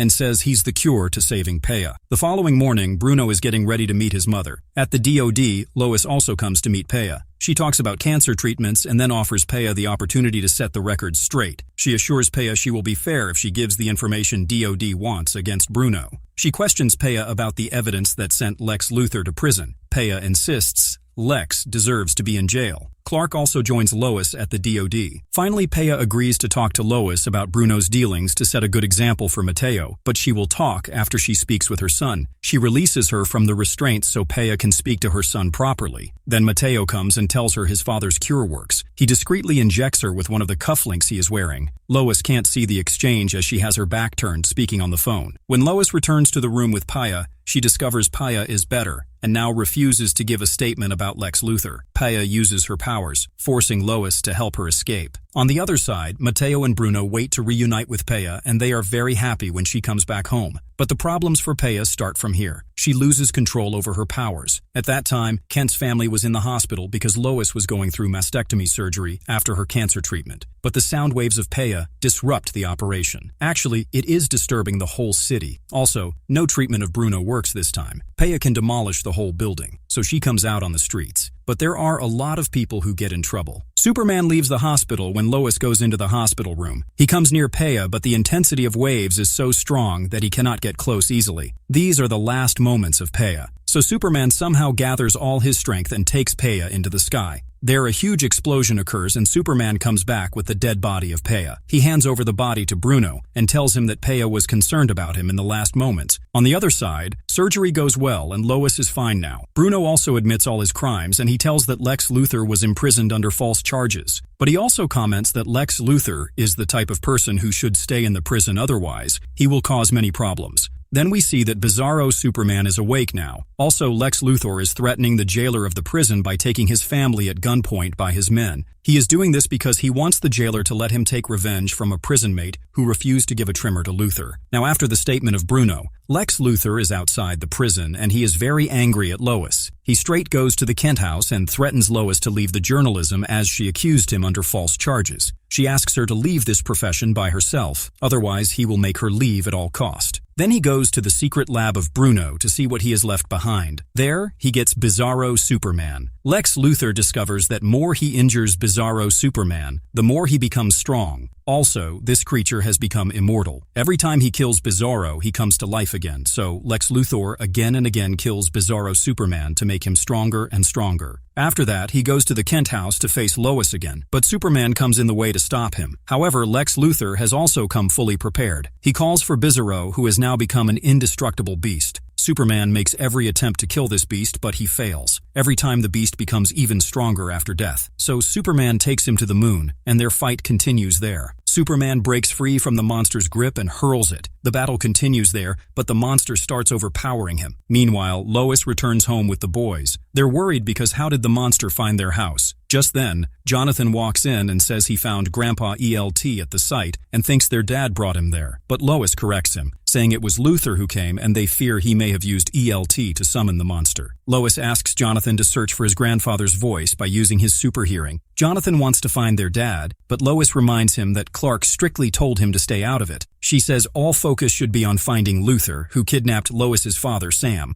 Luthor arrives in Smallville with Amanda, who believes he loves her. He asks about his daughter Elizabeth, and Amanda promises to find her. Meanwhile, Sam is missing, captured by Luthor. Jordan tries to track him, but hears nothing. He fears Superman won't win this time, but Jonathan remains hopeful. Lois quietly remembers when Clark first revealed he was Superman. She misses him deeply. Superman continues battling the monster, but it only grows stronger with damage. He's shocked and exhausted. Luthor visits Lois and blames her for rejecting his offer. He warns that no one can save her now and says he's staying across from her office. Sam, tied up, pleads with Gretchen to release him. When ordered to kill him, she hesitates, giving Sam a chance to break free and knock her out. Later, Luthor confronts Lois's sons and calls her a liar. Upset, they tell Lois, but she warns them to ignore him and focus on finding Sam. As Sam escapes, Otis knocks him out again. He and Gretchen start burying him alive. Luthor arrives, asks about his daughter, and when Sam refuses to betray Elizabeth, they bury him. At home, Jonathan tells Lois that Jordan heard something. They find the site, and Jordan breaks in. Gretchen reveals Sam's location, and Jordan digs him out just in time. Sam survives and learns from Lois that Superman is gone. Meanwhile, Luthor scolds Otis and Gretchen, then says he's going after what he was freed for. Sam warns Lois not to let her guard down. She fears the monster might be stronger than Clark. In space, Superman is losing the fight. He unleashes all his power, but collapses. The monster returns to Earth with Superman's limp body,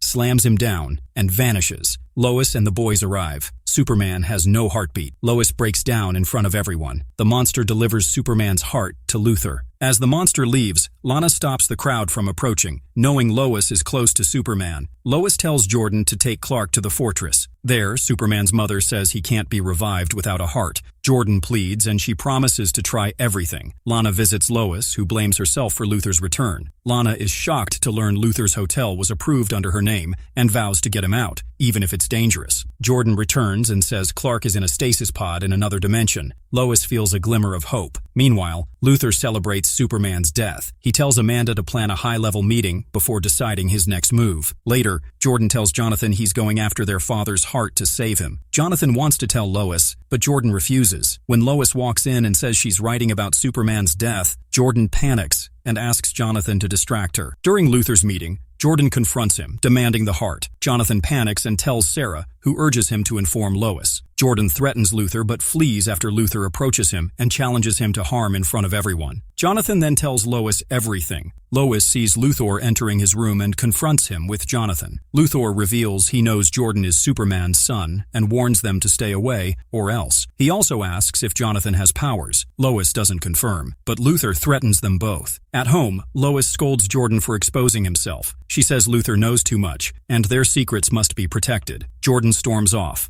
Lois visits Lana, who informs her that Mr. Chuck has also figured out the truth.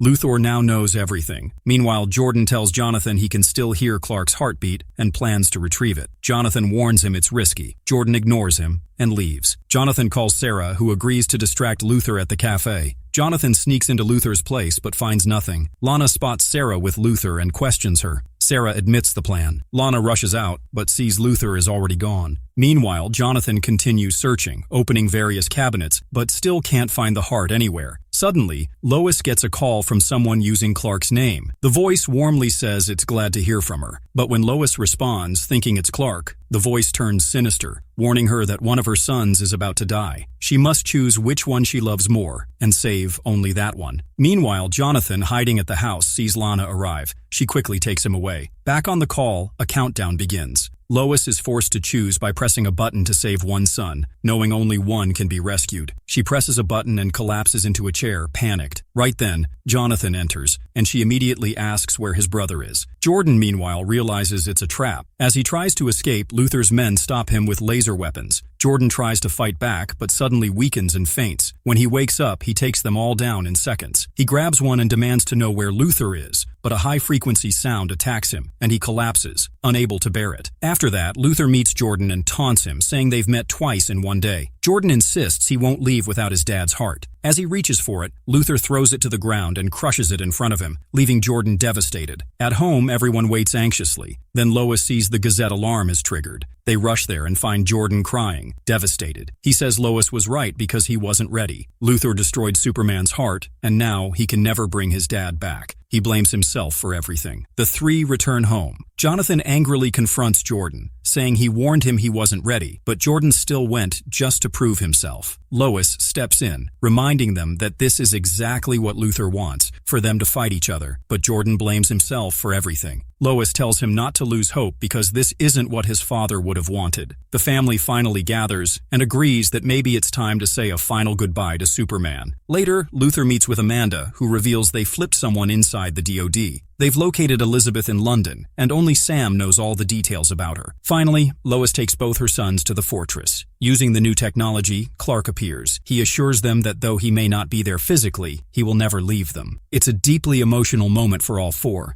and they're overwhelmed with tears. Sam, now recovered, tells the DoD they need a new asset since Superman is gone. He trusts John and Natalie, saying Metropolis needs them and they deserve full support. He asks about the serum made from Superman's body. General Hardcastle warns it's dangerous as it created Luther's monster. Sam insists he needs it and promises full transparency on how and when he'll use it. Meanwhile, John and Natalie discuss joining DoD. John tells her this might end their current life, but they'll help save the world. Lois says the world must know Superman is truly gone. Jonathan blames Jordan, saying they could have saved Clark if Jordan had listened. Later, Jordan tries to apologize, but Jonathan snaps, tired of his behavior. He says Jordan just wanted to be a hero, not save their dad. Jonathan, overwhelmed, screams, and suddenly his powers awaken. When he touches alien ship, its glow confirming he now has powers. Jonathan is thrilled. Jonathan trains hard and feels stronger than ever, impressing his mom. Jordan says he can finally rest since his brother has powers now. Jonathan talks to Lois. She says the timing of powers feels off. Jonathan thinks it might be connected to Clark's death as a test or a reason. Lois agrees to speak to Sam as she didn't expect this. Meanwhile, John tells Natalie they can skip DoD if she wants, but Natalie insists they must go as no one else can protect this world. Even if she misses school, it's worth it. John worries it might kill them, but Natalie says they have to try. They both agree to join DoD. Lois visits Sam at DoD. He says he read the article and misses Superman, but Lois says that she is here to talk about Jonathan. She confirms he has powers now. Sam is amazed, calling Jonathan a born leader who was already training. Lois reminds him Jonathan is just a 16-year-old who lost his dad and isn't ready to save the world. Sam asks what Jonathan wants. Lois says he just wants to help. Sam agrees to bring him in, gear him up, and build a team, but leaves the final decision to Lois. Amanda reveals their agent has fully infiltrated the DoD and is close to Sam. With Luther's permission, they plan to use this agent for one final attempt to get info about Elizabeth. It's their last option, and Luther agrees. Meanwhile, Jonathan is overwhelmed by his new powers and confused about how they work. Lois advises him to take it slow and reveals his grandfather wants him to train at the DoD. Jonathan agrees, saying if he can save a family from losing a dad, he must learn. Lois finally agrees and tells him to pack. Jonathan then talks to Jordan, who's gaming. Jordan jokes about using super hearing to spy, and Jonathan reminds him they promised not to do that. Jonathan asks if Jordan is sure he doesn't want to join, and Jordan says he needs rest. John and Natalie arrive at DoD where Sam briefs them. John says they understand what's ahead. Sam introduces them to General Hardcastle and her squad, their new team. Later, Jordan sits alone thinking about his dad. Suddenly, Luther appears, claiming he came to share truths about Lois. Jordan is confused. Luther plays a recording where Lois chooses to save Jonathan over Jordan. Jordan is shocked and denies it, but Luther urges him to ask Lois, implying she's been lying all along. He leaves, planting doubt in Jordan's mind. General Hardcastle tells John she suspects Sam is using Superman's serum for something secret, possibly to create a monster to fight Luther. John guesses the same. She warns that if they don't stop Sam, They might face 2 monsters instead of 1. Meanwhile, Sam obtains the serum. At the DoD, Jordan arrives upset, asking Lois about the recording. She explains she had no time and thought Jordan would survive since he has powers. Jordan argues that Luther attacked him because of those powers, while Jonathan was safer. Their argument escalates when Jordan accuses her of favoring Jonathan and lying, even mentioning how she sent Luther to prison for a crime he didn't commit. Lois insists Luther killed her father and is using Jordan emotionally. Jordan angrily admits she's right because he is weak and storms out. Later, while Sam analyzes the serum, a soldier loyal to Luther bursts in with a gun, saying his family is being held hostage. Luther appears on a video call, demanding the location of his daughter. Sam refuses, saying he swore to keep her away from Luther. Luther threatens to unleash the monster. The soldier, shocked by Luther's plan, hesitates. Sam uses the moment to attack, but is shot in the stomach. Despite his injury, he injects himself with the serum. Just then, John and Natalie arrive. Sam orders them to evacuate immediately, warning that the monster is approaching. They activate the DoD defenses as monster rapidly nears. They try to stop the monster, but nothing affects him. He easily defeats the DoD forces and throws John down from the sky. The monster enters the DoD base. Sam emerges and tells his team to stand down. He says he promised he'd never reveal anything about Elizabeth. Suddenly, the monster grabs Sam, snaps his neck, and slams his body into the ground. Lois collapses in grief. John and Natalie arrive, and John quickly decides to take Sam's body to the fortress, telling Natalie to explain everything at the farm. At home, Jordan sees Lois crying. Lois explains that the monster killed his grandfather while he was trying to protect them. Natalie adds that Sam's heart, powered by Superman's blood, may still be the key to saving him. Meanwhile, John tells Superman's mother that Sam's heart carries the serum. It could be their last chance to revive Superman, but they must act fast before the serum fades. They begin the heart transplant. Back home, Natalie explains that when Sam was shot, no one had time to react. He had to use his own heart. Natalie plays his final message, where Sam says having Clark and Lois in his life was the greatest gift. He tells his grandchildren he loves them deeply and is proud of them. He ends by saying Superman must return, and now, with every beat of his heart, he will be there too. Lois listens, heartbroken and in tears. They perform General Sam's final rites with honor. Meanwhile, at the fortress, Superman finally regains consciousness. Superman returns and shares an emotional reunion with Lois and the boys. Though he feels fine, he's worried his transplanted heart hasn't healed. Lois warns the heart is old and urges caution, fearing Luther might strike again. She suggests he train the boys if he wants to help. Clark starts training Jonathan, who shows promise, but Clark collapses when he pushes too hard. He later downplays it, but Lois remains concerned. Meanwhile, Chrissy plans to marry Kyle, and Lois offers their barn for the wedding to distract herself. Jonathan informs Jordan about Clark's collapse. They argue when Jonathan urges him to stop obsessing over a recording. Later, Jordan hears the same voice that kidnapped Sam. Lois and Jonathan track it to a Metropolis parking garage and confront Gretchen, whose real name is Cheryl. Lois tells Cheryl that Luther killed her father and warns she'll be next if she stays silent. Cheryl, terrified, considers coming forward. Lois invites Clark to the wedding setup and shares updates on Cheryl and Jordan. Chrissy gets cold feet, but Sarah calms her. Lois also reassures Jordan, blaming Luther, not him, for past tragedies, and they reconcile. Chrissy reconsiders the rush to marry. In Metropolis, Jonathan saves Cheryl from a fire, but they're attacked by a man working for Luther. Jordan alerts Clark, who arrives in time to defeat the attacker. Cheryl escapes. Chrissy and Kyle agree to take things slow, but stay together. Clark tells Lois the attacker was taken to the DoD. Jonathan apologizes, but Clark praises his bravery. Jordan gives Jonathan his suit, saying he needs it more now. Though the wedding is off, everyone enjoys the evening. Later, news spreads that Superman was seen at the fire, revealing to the world that he's back. Amanda says Milton is close to finding Elizabeth using facial recognition. Meanwhile, Luther heads back to Smallville, convinced Superman is alive and vowing to finish him. Lois warns Clark against meeting Luther, but Clark believes appealing to him as a father might help. They split up. Lois searches Sam's DoD files and finds the truth about Elizabeth, while Clark confronts Luther. Clark tries reasoning with Luther, apologizing for keeping him from Elizabeth. But Luther rejects the apology, still bent on revenge. He walks away, leaving Clark worried. Jonathan's girlfriend Candace visits, but he leaves for an emergency, and Jordan lies to cover. She grows suspicious. Meanwhile, Lois finds Elizabeth, who panics but listens as Lois pleads with her to talk to Luther, revealing he still keeps her photo. Lois tells Clark there's a chance Elizabeth will speak to her father. Later, Candace confronts Jordan, sensing something's wrong. At the fortress, Clark's mother urges him to find the monster's weakness, but Clark sees his own death and panics. Amanda tells Luther that Elizabeth is with Lois. He rushes to her office. Elizabeth agrees to meet him. At dinner, she reveals her pregnancy and says she stopped writing to move on. She tells Luther she knows he didn't kill people, but can't ignore the harm he caused. She believes in who he could be, not what he became. She adds that it was his choices, not Lois, that made her grow up without a father. She leaves, disappointed that he's still avoiding responsibility. Clark, seeing her walk away, hopes she might give Luther another chance. Clark later meets Elizabeth himself. At first, she refuses to talk, but Clark gently opens up,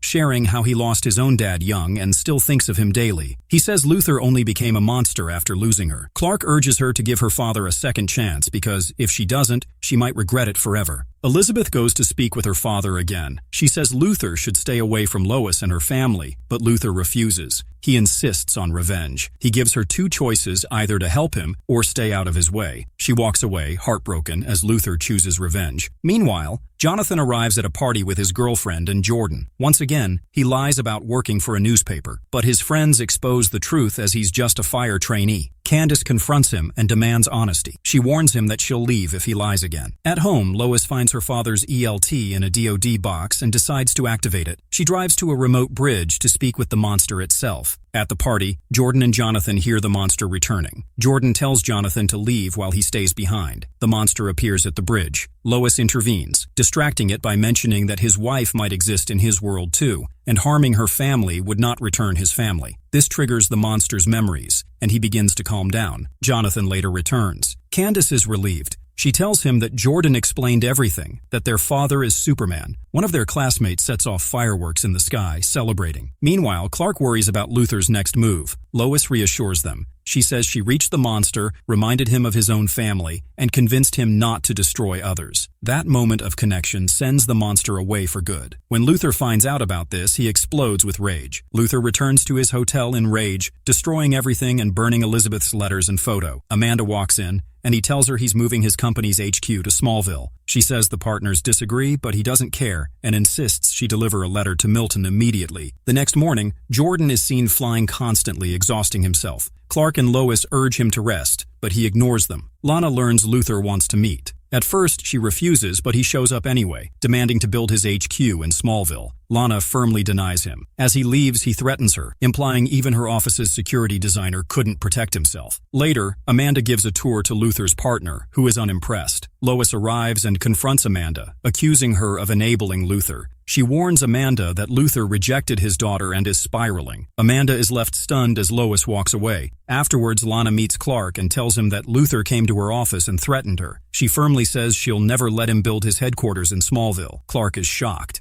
Then Lana explains Luther made a huge offer to Adie, about 5 times the land's actual value. She's heading to talk to Adie and wants Clark to come too, since people trust him. They meet Adie, who says she was just leaving to meet Luther's team at a restaurant. Lana warns her Luther is dangerous. Adie admits if Clark is this concerned, there must be something wrong, but says the offer is tempting. Still, she agrees to reject it. Later, when she grabs her sweater, Clark tells Lana he suspects Adie knows he's Superman, which unsettles him. Clark tells Lois everything. Just then, Jonathan returns, saying he saved someone in another part of the world. Clark and Lois explain he can't save everyone, as he needs rest too. Lana later joins Adie to reject Luther's proposal, but Luther shows up at the restaurant, raising his offer to $10 million for Adie and everyone present in the restaurant. Clark arrives, surprising everyone. The other side with Adie, saying Luther's huge offer must mean something shady is going on. Adie rejects him again. Lana tells Luther to leave, and he walks out angrily. Luther tells Amanda to send the installation team. Amanda warns him the $10 million offer was reckless. She also confronts him for hiding things, especially about Elizabeth. They argue. Luther asks if Amanda still trusts him. She says she doesn't know anymore. He replies she needs to decide either she's with him or against him. Amanda walks away silently. When Lana gets home, she tells Sarah everything. Sarah expresses her desire to leave Smallville to study abroad, but Lana is against it. After some questions, she agrees to think about it.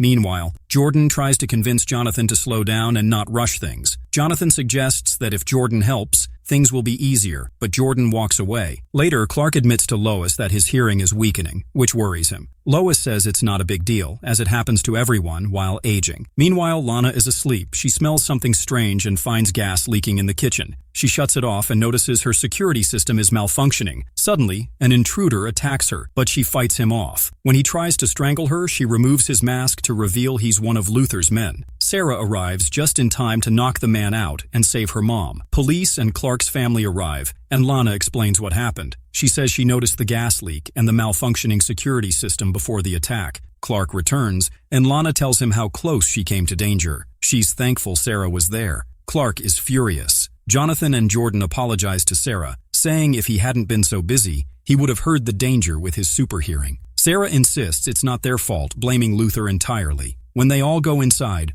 Lois asks where Clark is, as he has disappeared. Clark shows up outside Luther's hotel and loudly calls him out. When Luther comes out, Clark accuses him of harassing his family, killing Sam, and now targeting his friend and teenage daughter. Luther denies it, but Clark loses control and threatens him. He says Luther's friend is in custody and soon everything will be exposed. As Clark is about to attack, Luther activates the red lights he had rigged nearby, stripping Clark of his powers. A brutal fight breaks out. As a powerless Clark is beaten down, he still fights back with determination. Eventually, Clark gets the upper hand and nearly strangles Luther in rage, but he stops when he sees his family watching. Luther smirks and mocks him, saying even Superman can lose control. He finally knocks Luther out, and they leave. Back home, Clark is injured. His sons praise his effort, but Clark feels he shouldn't have gone. Angry, he sends them away, saying they want justice while he wanted revenge. Lana agrees to let Sarah go for her study, believing she deserves it. Sarah is overjoyed and hugs her. Meanwhile, Clark, Lois, and Lana return to Luther's hotel, only to find it vacated as Luther is gone. In Metropolis, Luther is at home when Amanda arrives. She tells him she's made her choice and she's choosing him. She admits she was wrong and says if he gives her one shot, she'll fix everything. But first, she wants a killer suit for Luther. Clark feels tense because he thinks too many people in Smallville now suspect his identity. But Lois reminds him not to take Luther lightly, as last time he got this quiet, he created a monster that actually killed Superman. Meanwhile, Chrissy and Kyle are searching for an apartment. It's expensive, but since Chrissy is pregnant, they consider selling some things to make it work. At school, Jordan and Jonathan face a classmate, Timmy, who accuses them of cheating due to their powers, saying no one can ever beat them. They laugh it off as a rumor, but Kyle, standing nearby, overhears and steps in to break it up. The classmate storms off.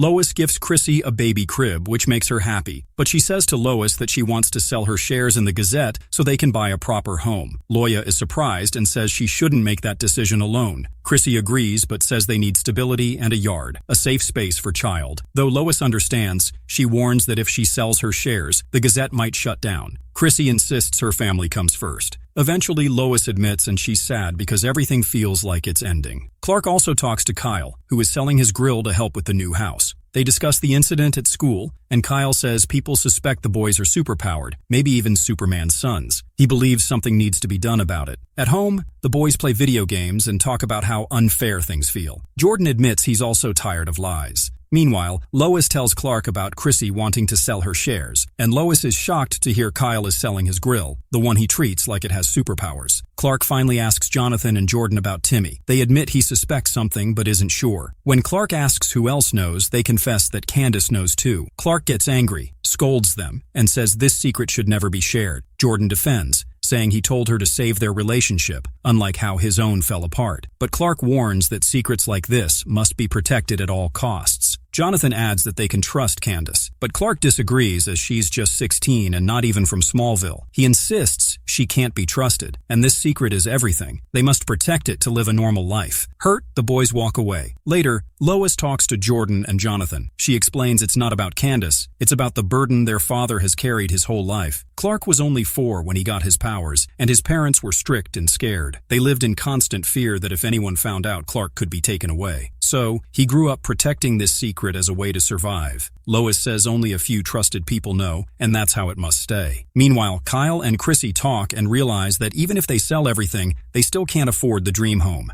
It upsets them, but they stay united. Jordan and Jonathan later apologize to Clark. He says he just wants to protect them and then takes them to Timmy's house. There, Clark tries to clear things up, knowing Timmy thinks they're superheroes. Timmy shows up, but when his mom hears the rumor, she laughs it off and says she's known Clark since childhood. But Timmy doesn't believe it and storms off angrily. Back home, Lois suggests buying Chrissy's Gazette shares and gifting the couple a home. At dinner, they surprise Kyle and Chrissy with the offer. Lois reveals Sam left them some money, and they want to help. Kyle and Chrissy are thrilled, and Clark adds that Chrissy can also buy the shares back whenever she has the money and will continue to work as Gazette partner. Meanwhile, the boys reflect that if they keep telling lies, they may end up friendless, just like their own dad is. As they enjoy dinner at the restaurant, Clark hears Emmett, Candace's dad, walk in. He gets nervous as Emmett approaches and says he knows Clark is hiding something. Clark offers to talk outside, but Emmett refuses and loudly accuses him of being Superman. Clark panics, but Kyle steps in and tells Emmett to stop and leave. Emmett ignores him, pulls out a gun, and fires. Time slows as Clark sees the bullet and looks at Lois, then decides it's time. He suits up in front of everyone. The bullet hits him, but does nothing. Everyone is shocked. Even Emmett is stunned. Kyle quickly takes Emmett away while Clark apologizes to everyone for keeping secrets. Back home, Jonathan tells them Candace promised not to tell her dad anything, and she hasn't seen him in months. Lois reveals she looked into Emmett and found out he was in prison with Luther. It was Luther who gave him this information. Clark realizes Luther is now sending others to expose his secret. So Clark says maybe it's time to reveal the truth on his own terms. His family supports the decision. The next day, news reporters crowd around their home. Clark steps out, faces the cameras, and announces that he is Superman. He says his real name is Clark Kent, and though he's made mistakes, he's also a husband and a father trying to balance everything. The world watches in awe. After the announcement, Clark returns inside. Lois hugs him. Both are emotional but relieved. Clark embraces his Superman identity. He's ready to show the world the real him.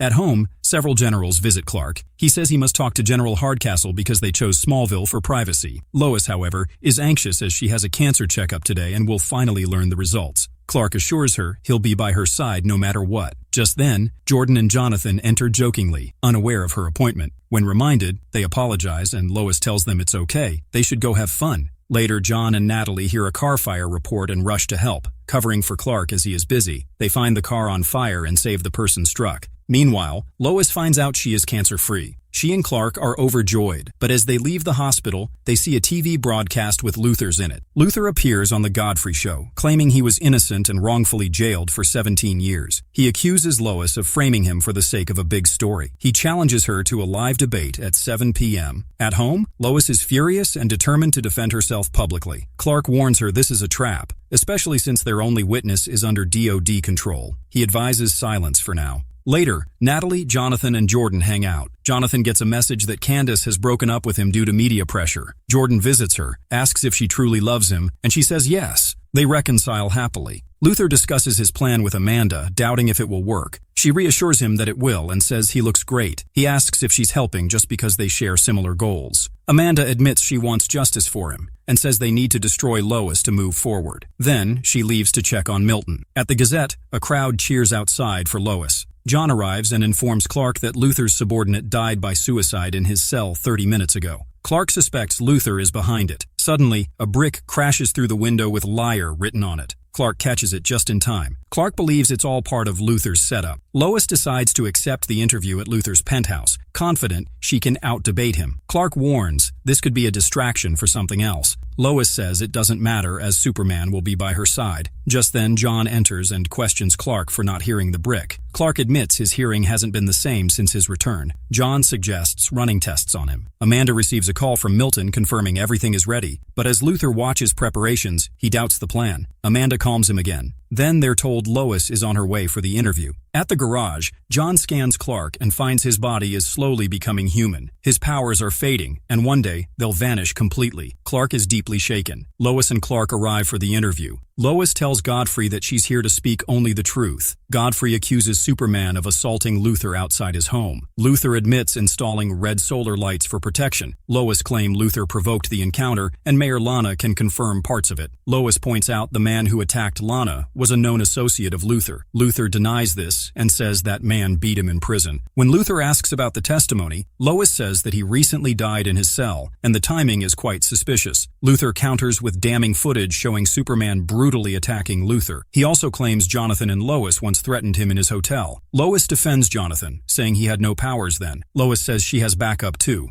Luthor's daughter, Elizabeth. She tries calling her, while Amanda quickly calls Milton, telling him that now is the time to do that. Meanwhile, John's laptop gets hacked. Milton takes over John's suit remotely, despite his resistance. The suit traps John inside, disabling him. Jordan and Jonathan hear something and realize Natalie's suit is speeding toward them. Natalie insists that's impossible. Jonathan moves to intercept it. At the same time, John, now controlled by the suit, arrives at Luthor's penthouse, ready to attack. Superman crashes through the window and rescues John, flying him away. Luthor, frustrated, says Superman has ruined everything again. Just as Natalie's suit prepares to strike, Jonathan and Jordan attack it by lasers and destroy it. Meanwhile, Superman flies with John, who tells him the suit is no longer under his control. The suit starts losing power. John warns Milton that he'll never defeat Superman. Milton throws John away and escapes with the suit. Superman catches John, but the suit vanishes. Later, Godfrey gives another interview, claiming Superman broke out by smashing a window and destroying Luthor's property. He tells the public it's up to them whether they still believe Lois. Lois watches and doubts if doing the interview was worth it. She suggests she should have written a rebuttal instead. Clark shares a bigger concern that John's test shows his powers are fading, and one day he'll be fully human. Amanda is pleased, while Luthor is worried that if Lois had reached Elizabeth, everything could have fallen apart. Amanda assures him she planned it all. Just then, Milton calls and says he recovered the suit. Back at the garage, John suggests maybe Luthor didn't do all this alone. Natalie says Luthor isn't a tech genius. John guesses he's working with someone who is. Jordan and Jonathan arrive home where the mood is grim. Clark tells them the heart saved his life, but it's not fully compatible with his body. One day, his heart will fail, and his powers will be gone. Amanda and Luthor examine John's upgraded suit and admire Milton's enhancements as they get closer to launching their next move. The next day, news about the Clark's heart spreads everywhere. Clark is shocked and suspects that Luthor may have scanned John's suit to copy the reports. Jonathan and Jordan insist that Luthor must be stopped for good, but Clark refuses. He says he once sank to Luthor's level and won't repeat that mistake or let anyone else make it. Lois, meanwhile, loses all her sponsors as no one wants to work with her. So, boys suggest going after Luthor again, but Clark stops them. Lois sends them out for a break while she speaks with Clark. Clark admits the world now sees he's not as strong as before. Lois says Luthor is playing mind games, just like he did with her. Clark agrees,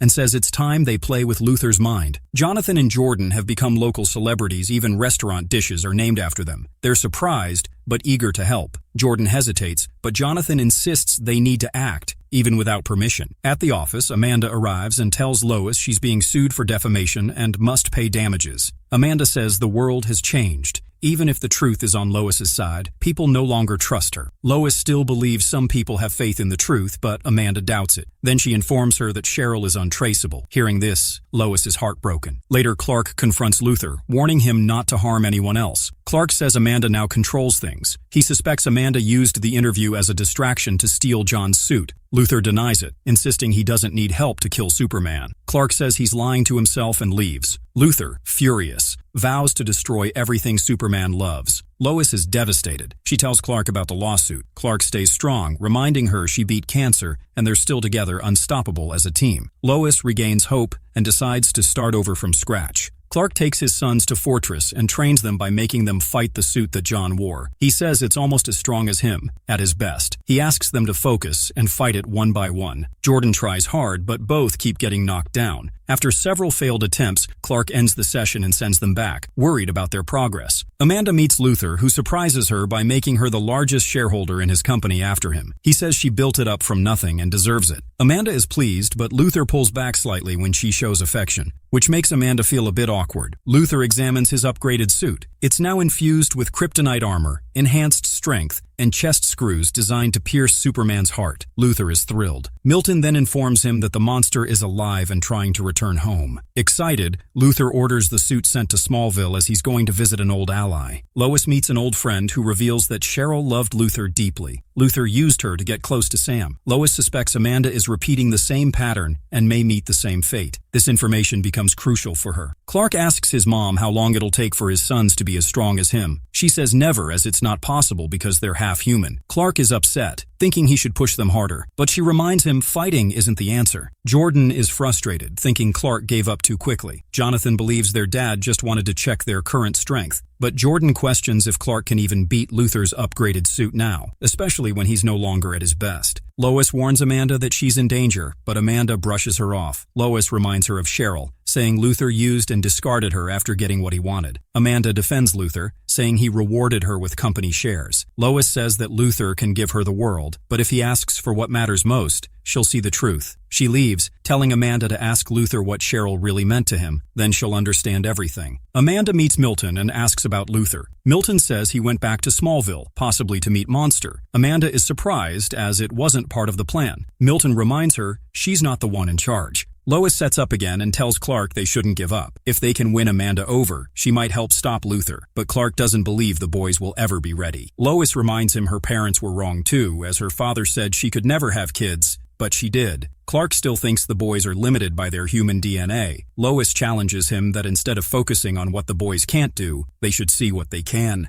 Clark finally understands and brings both sons to train. Instead of Fortress, Clark takes them to an empty stadium. He tells them to attack him together at full strength. They try, but he easily defends. Meanwhile, Luther arrives in Smallville. Amanda confronts him. He says he came to finish one last task. Amanda warns this wasn't in the plan. Luther claims Smallville had its chance. It's time for it to be punished. Amanda asks if he'll unleash the monster here. Luther says yes. Amanda pleads, saying if he had just ended things with Superman and Lois, this wouldn't be necessary. Luther disagrees and says that now the whole town must be wiped out. Amanda asks if he did the same thing to Cheryl. She questions if what they had was even real. Just then, Milton calls that the suit is ready. Luther coldly tells Amanda it's over between them. He suits up and leaves. Luther enters the cave where the monster rages, trying to escape. He taunts it, reminding it of its mission about killing Superman. Meanwhile, Clark trains his sons, but they all hear the monster's voice. Clark tells the boys to evacuate people and he'll handle it alone. Amanda goes to Lois and admits she was right. Luther plans to unleash the monster on the town. The monster is revived, stronger than ever. Jordan and Jonathan help people escape. Lois tries to reach the monster emotionally, but it attacks her. She realizes there's nothing left of the old self. Superman arrives. A brutal battle begins. As Superman bleeds and weakens, Luther watches from above, eager to witness his death.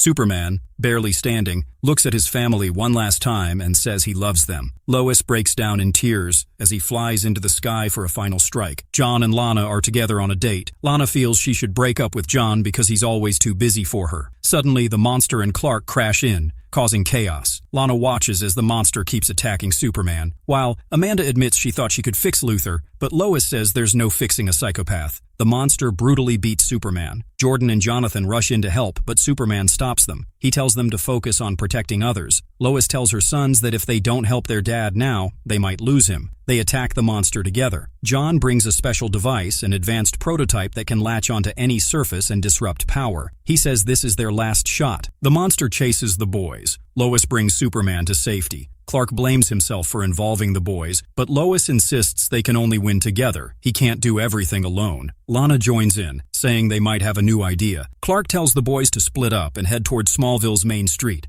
As they do, the monster follows. Superman dodges its punch, and they throw a burning metal at it, knocking it out. They gather around. Clark says the only way to end this is to take the monster into the sun. It might weaken him. He says goodbye to his family and flies off with the monster. Lois warns there are still people in danger, and if Luther finds out the monster is gone, he'll return and kill everyone. Lana fears Amanda will be his first target since she turned on him. Lois tells the boys to find and protect Amanda. Amanda is escaping in her car when Luther attacks. He says he didn't expect betrayal, and now she'll pay. Amanda is furious, accuses him of sending the monster after her, and says he can never truly love. Luther fires a missile at her, but the Superboys save her just in time and take her to Lois's office. Lois says it's time to tell the truth. Everything Luther did must be revealed live. Amanda doubts the public will believe her, but Lois insists they will. Amanda reveals Luther's suit is upgraded. Its weapons are more advanced now. Milton, the tech expert behind it, is still on comms. Amanda explains to John that Milton was the one who stored the suit. Now, John knows Milton's location. Superman takes the monster close to the sun. Just as he throws his final push, the monster sees flashes of its past memories. It stops fighting. Gently, Superman touches it and throws it toward the sun. The monster disintegrates into pieces. Back in Smallville, Lois is reporting the attack. but the network cuts out as Milton shuts everything down. Amanda says Luther is coming. Clark, now fully recharged, hears his son's voice for help. Luther is choking Jordan, saying he's weak and will die. But Lois steps in and confronts Luther, mocking him for wearing a suit to fight a teenager. She says he fears Lois. Luther tries to attack Lois, but she attaches a device to his suit, damaging it. Superman arrives and takes Luther into the sky. Luther stabs him with kryptonite, weakening him. Meanwhile, Jonathan is unresponsive. Jordan performs CPR, terrified. Jonathan finally wakes up, and they hug. Superman struggles to pull out the kryptonite, but finally does and destroys it. He tells Luther he warned him that he can't hurt his family. They fight fiercely. Superman gives a final punch to Luther, and his suit is destroyed. Instead of letting him fall, Superman catches and saves him. It's all captured on camera, ending the battle. 1 year later, John and Lana get married. Everyone celebrates joyfully. After the wedding, they receive news that Luther's sentence is upheld, his appeal denied. He's sent back to the prison. Superman starts a foundation with his family, helping people and connecting with them. Their popularity grows, and life is good. Time passes. Their sons marry, and they become grandparents. But Lois's cancer returns. She eventually passes, leaving Clark heartbroken. Clark finds some peace walking his dog daily. One day he has a heart attack, but Kyle helps him survive. But the second time, his condition worsens. He calls Jordan and Jonathan, says goodbye, and peacefully passes away. His soul reunites with his loved ones, friends, sons, even his dog. He sees Luther asking for forgiveness. Clark forgives him. As he walks through the gates of his afterlife home, he sees Lois, radiant, and they kiss. The season ends.